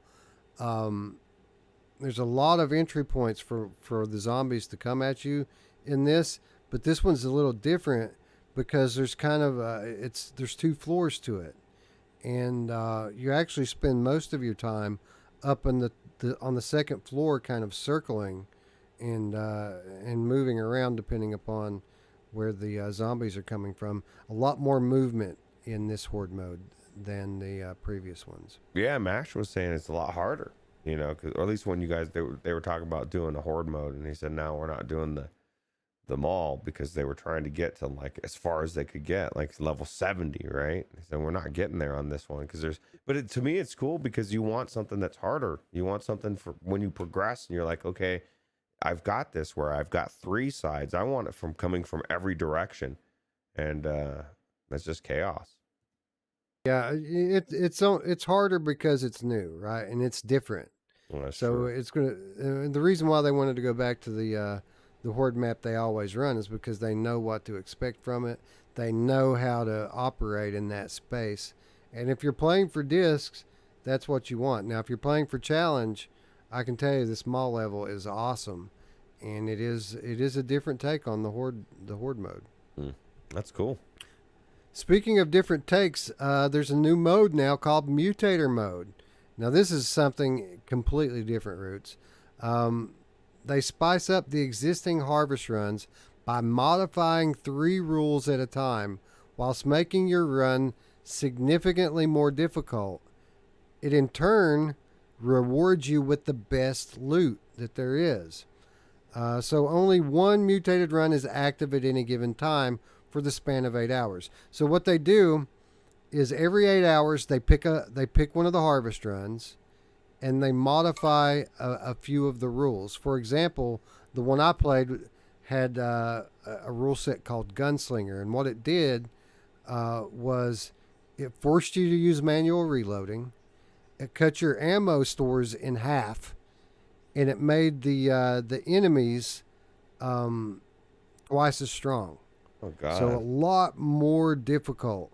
But with that said, they have added special chipsets as a reward for making it through these runs. So you can modify your weapons and make them. For example, you can make your service pistol into like a one-shot kill every time. Stuff like that. So not only are the maps getting modified and the gameplay getting modified, but if you make it through it, you can have unique modifiers for your weapons that just basically make you an overpowered Superman. So risk versus reward, right? Yeah, super cool. Yeah. Talk about a whole new level of new content. Yeah, absolutely. And it gives somebody like Short Stack, who seemed like that, like, oh man, is this hard? Like there's a point where the zombies weren't even getting to him, right?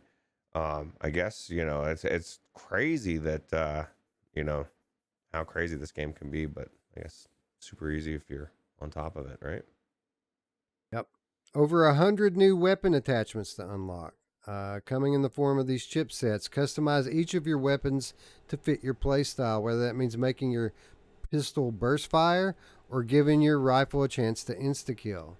Each weapon you bring can have a different chipset, allowing you to create unique load sets or loadouts fit for any situation. Exclusively rewarded again from the mutated runs. The higher the difficulty, the better the chipset. They're individually locked for each weapon, each gun having 10 chipsets of its own.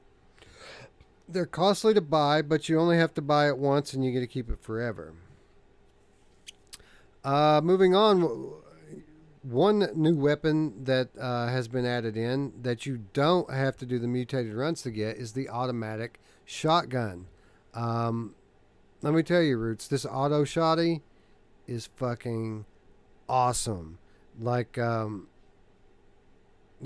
it takes away the one thing that makes you not want to use the shotgun to begin with, which is that pump action, which, you know, isn't perfect in a high pressure, fast paced situation. That pump action is less than optimal.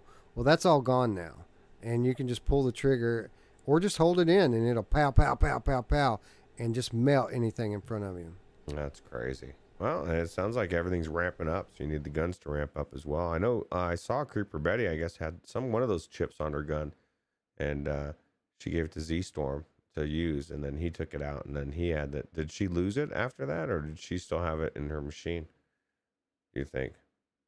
Well, what was? Well, you know, like you can let somebody use your gun, and then if you make it out with it, you keep the gun, right? You have that gun with the chipset. So she had given him her gun, and then he had it. It was still in there when he got out. But I was just wondering. Yeah, you can give people your guns, but it won't unlock them for them to build them. They just get to keep it, but you can always build another one for yourself. I gotcha. So if he loses it, he's done. He doesn't have that gun, right? Until he unlocks it himself. Okay. Oh, she did lose it, Z-Storm said. Oh, that's crazy. It must have been something that she found, though, or something like that. Or he says it's something that he has that she lost. So I think we just had it backwards. Anyway, there's a new saw blade device, which is a new experimental combat device. It's another wrist device, and the way this works is kind of like the saw blade from Mega Man. You shoot it out, it bounces off walls, and it just clears everything in its path. Is that instead of the wrist rocket? Right. It's a wrist fire device. Yeah. Okay, so can you only carry one at a time, or can you switch back and forth, or how does that work? You got one on each arm, right? Just keep one. And you can equip them however you want. You can have the same on both hands. You can have one on one hand, one on the other. But you get 3 uses from a single device charge. So every time you buy a device charge, you get 3 shots with this thing. Oh, wow. So let me ask you this. Well, that would be kind of cool. You have one person that's got the saw blade and he's bouncing it down the hallways or whatever. Have you unlocked the chipset yet? I meant to ask that before, or no? Your own chipset version? You mean for like the mutators? Yeah, have you done any mutator runs or no? No, I tried it one time and we got... I mean, we made it probably about halfway through the level, and then we fell. Oh, that's crazy. It's tough. It was tough. Like, we were really trying hard, and I didn't pull back the difficulty. You know, I kept it on master. Oh God. Which is it's not a good idea because when you're talking about mutator runs, a master run is effectively it's a nightmare run, right? So like the veteran would be a master run. And so on and so forth. So we made it about halfway through the level, but eventually we got overrun. That's crazy. The saw blade thing, though, again, 3 uses from a single device charge. It deals 1,000 damage. For comparison, the shotgun deals 40. Oh Jesus! Yeah, that's 1,000. Damn it. That's crazy. 1,000 damage, and it bounces up to 15 times, or it will kill up to 15 snowbreed. So, each blade. Crazy. Let's see. New enemies. There's a new gunner. So, we've got new enemy varieties now. Both are varieties of Juggernaut. So, there's 3 Juggernauts now. The regular one. There's a gunner that has an automatic rifle that it fires. And then there's a charger, which just runs straight at you and kills you. So we have 3 varieties of Juggernaut now. And there's a new boss. There's a new boss fight, which is actually shows you what the sprawl is actually coming from. You're fighting where the sprawl is coming from, the source of the sprawl, and it's interesting and different than anything else in the game. It's crazy. Well, Yeah. I'll tell you what, this game has ruined most zombie games for me, other zombie games, just because most zombies don't move fast enough for me. Like the traditional slow moving zombie, that's not it. Not in VR. They need to be coming running at you, and you feel like you're getting overwhelmed. And this game does that so well. Yeah. Anyway, that's the new content in this game. Now, if I wanted to keep going, there's probably 50 to 100 different line items of rebalancing and quality of life updates, bug fixes and that sort of thing. But you guys can all read up on that stuff yourself. This is a significant update to the game, the biggest that they've done yet. And like I said at the top of the show, it actually runs amazingly well, although it is not perfect. There is jank, and there are a couple of fairly glaring bugs that they'll have to get worked out. Yep, they're working on it, though. Yep.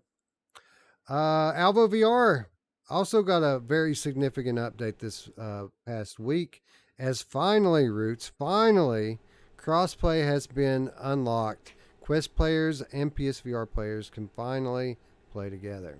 That's good. Should have happened a long time ago on day one, but I mean, there's always things going on behind the scenes that we have no idea.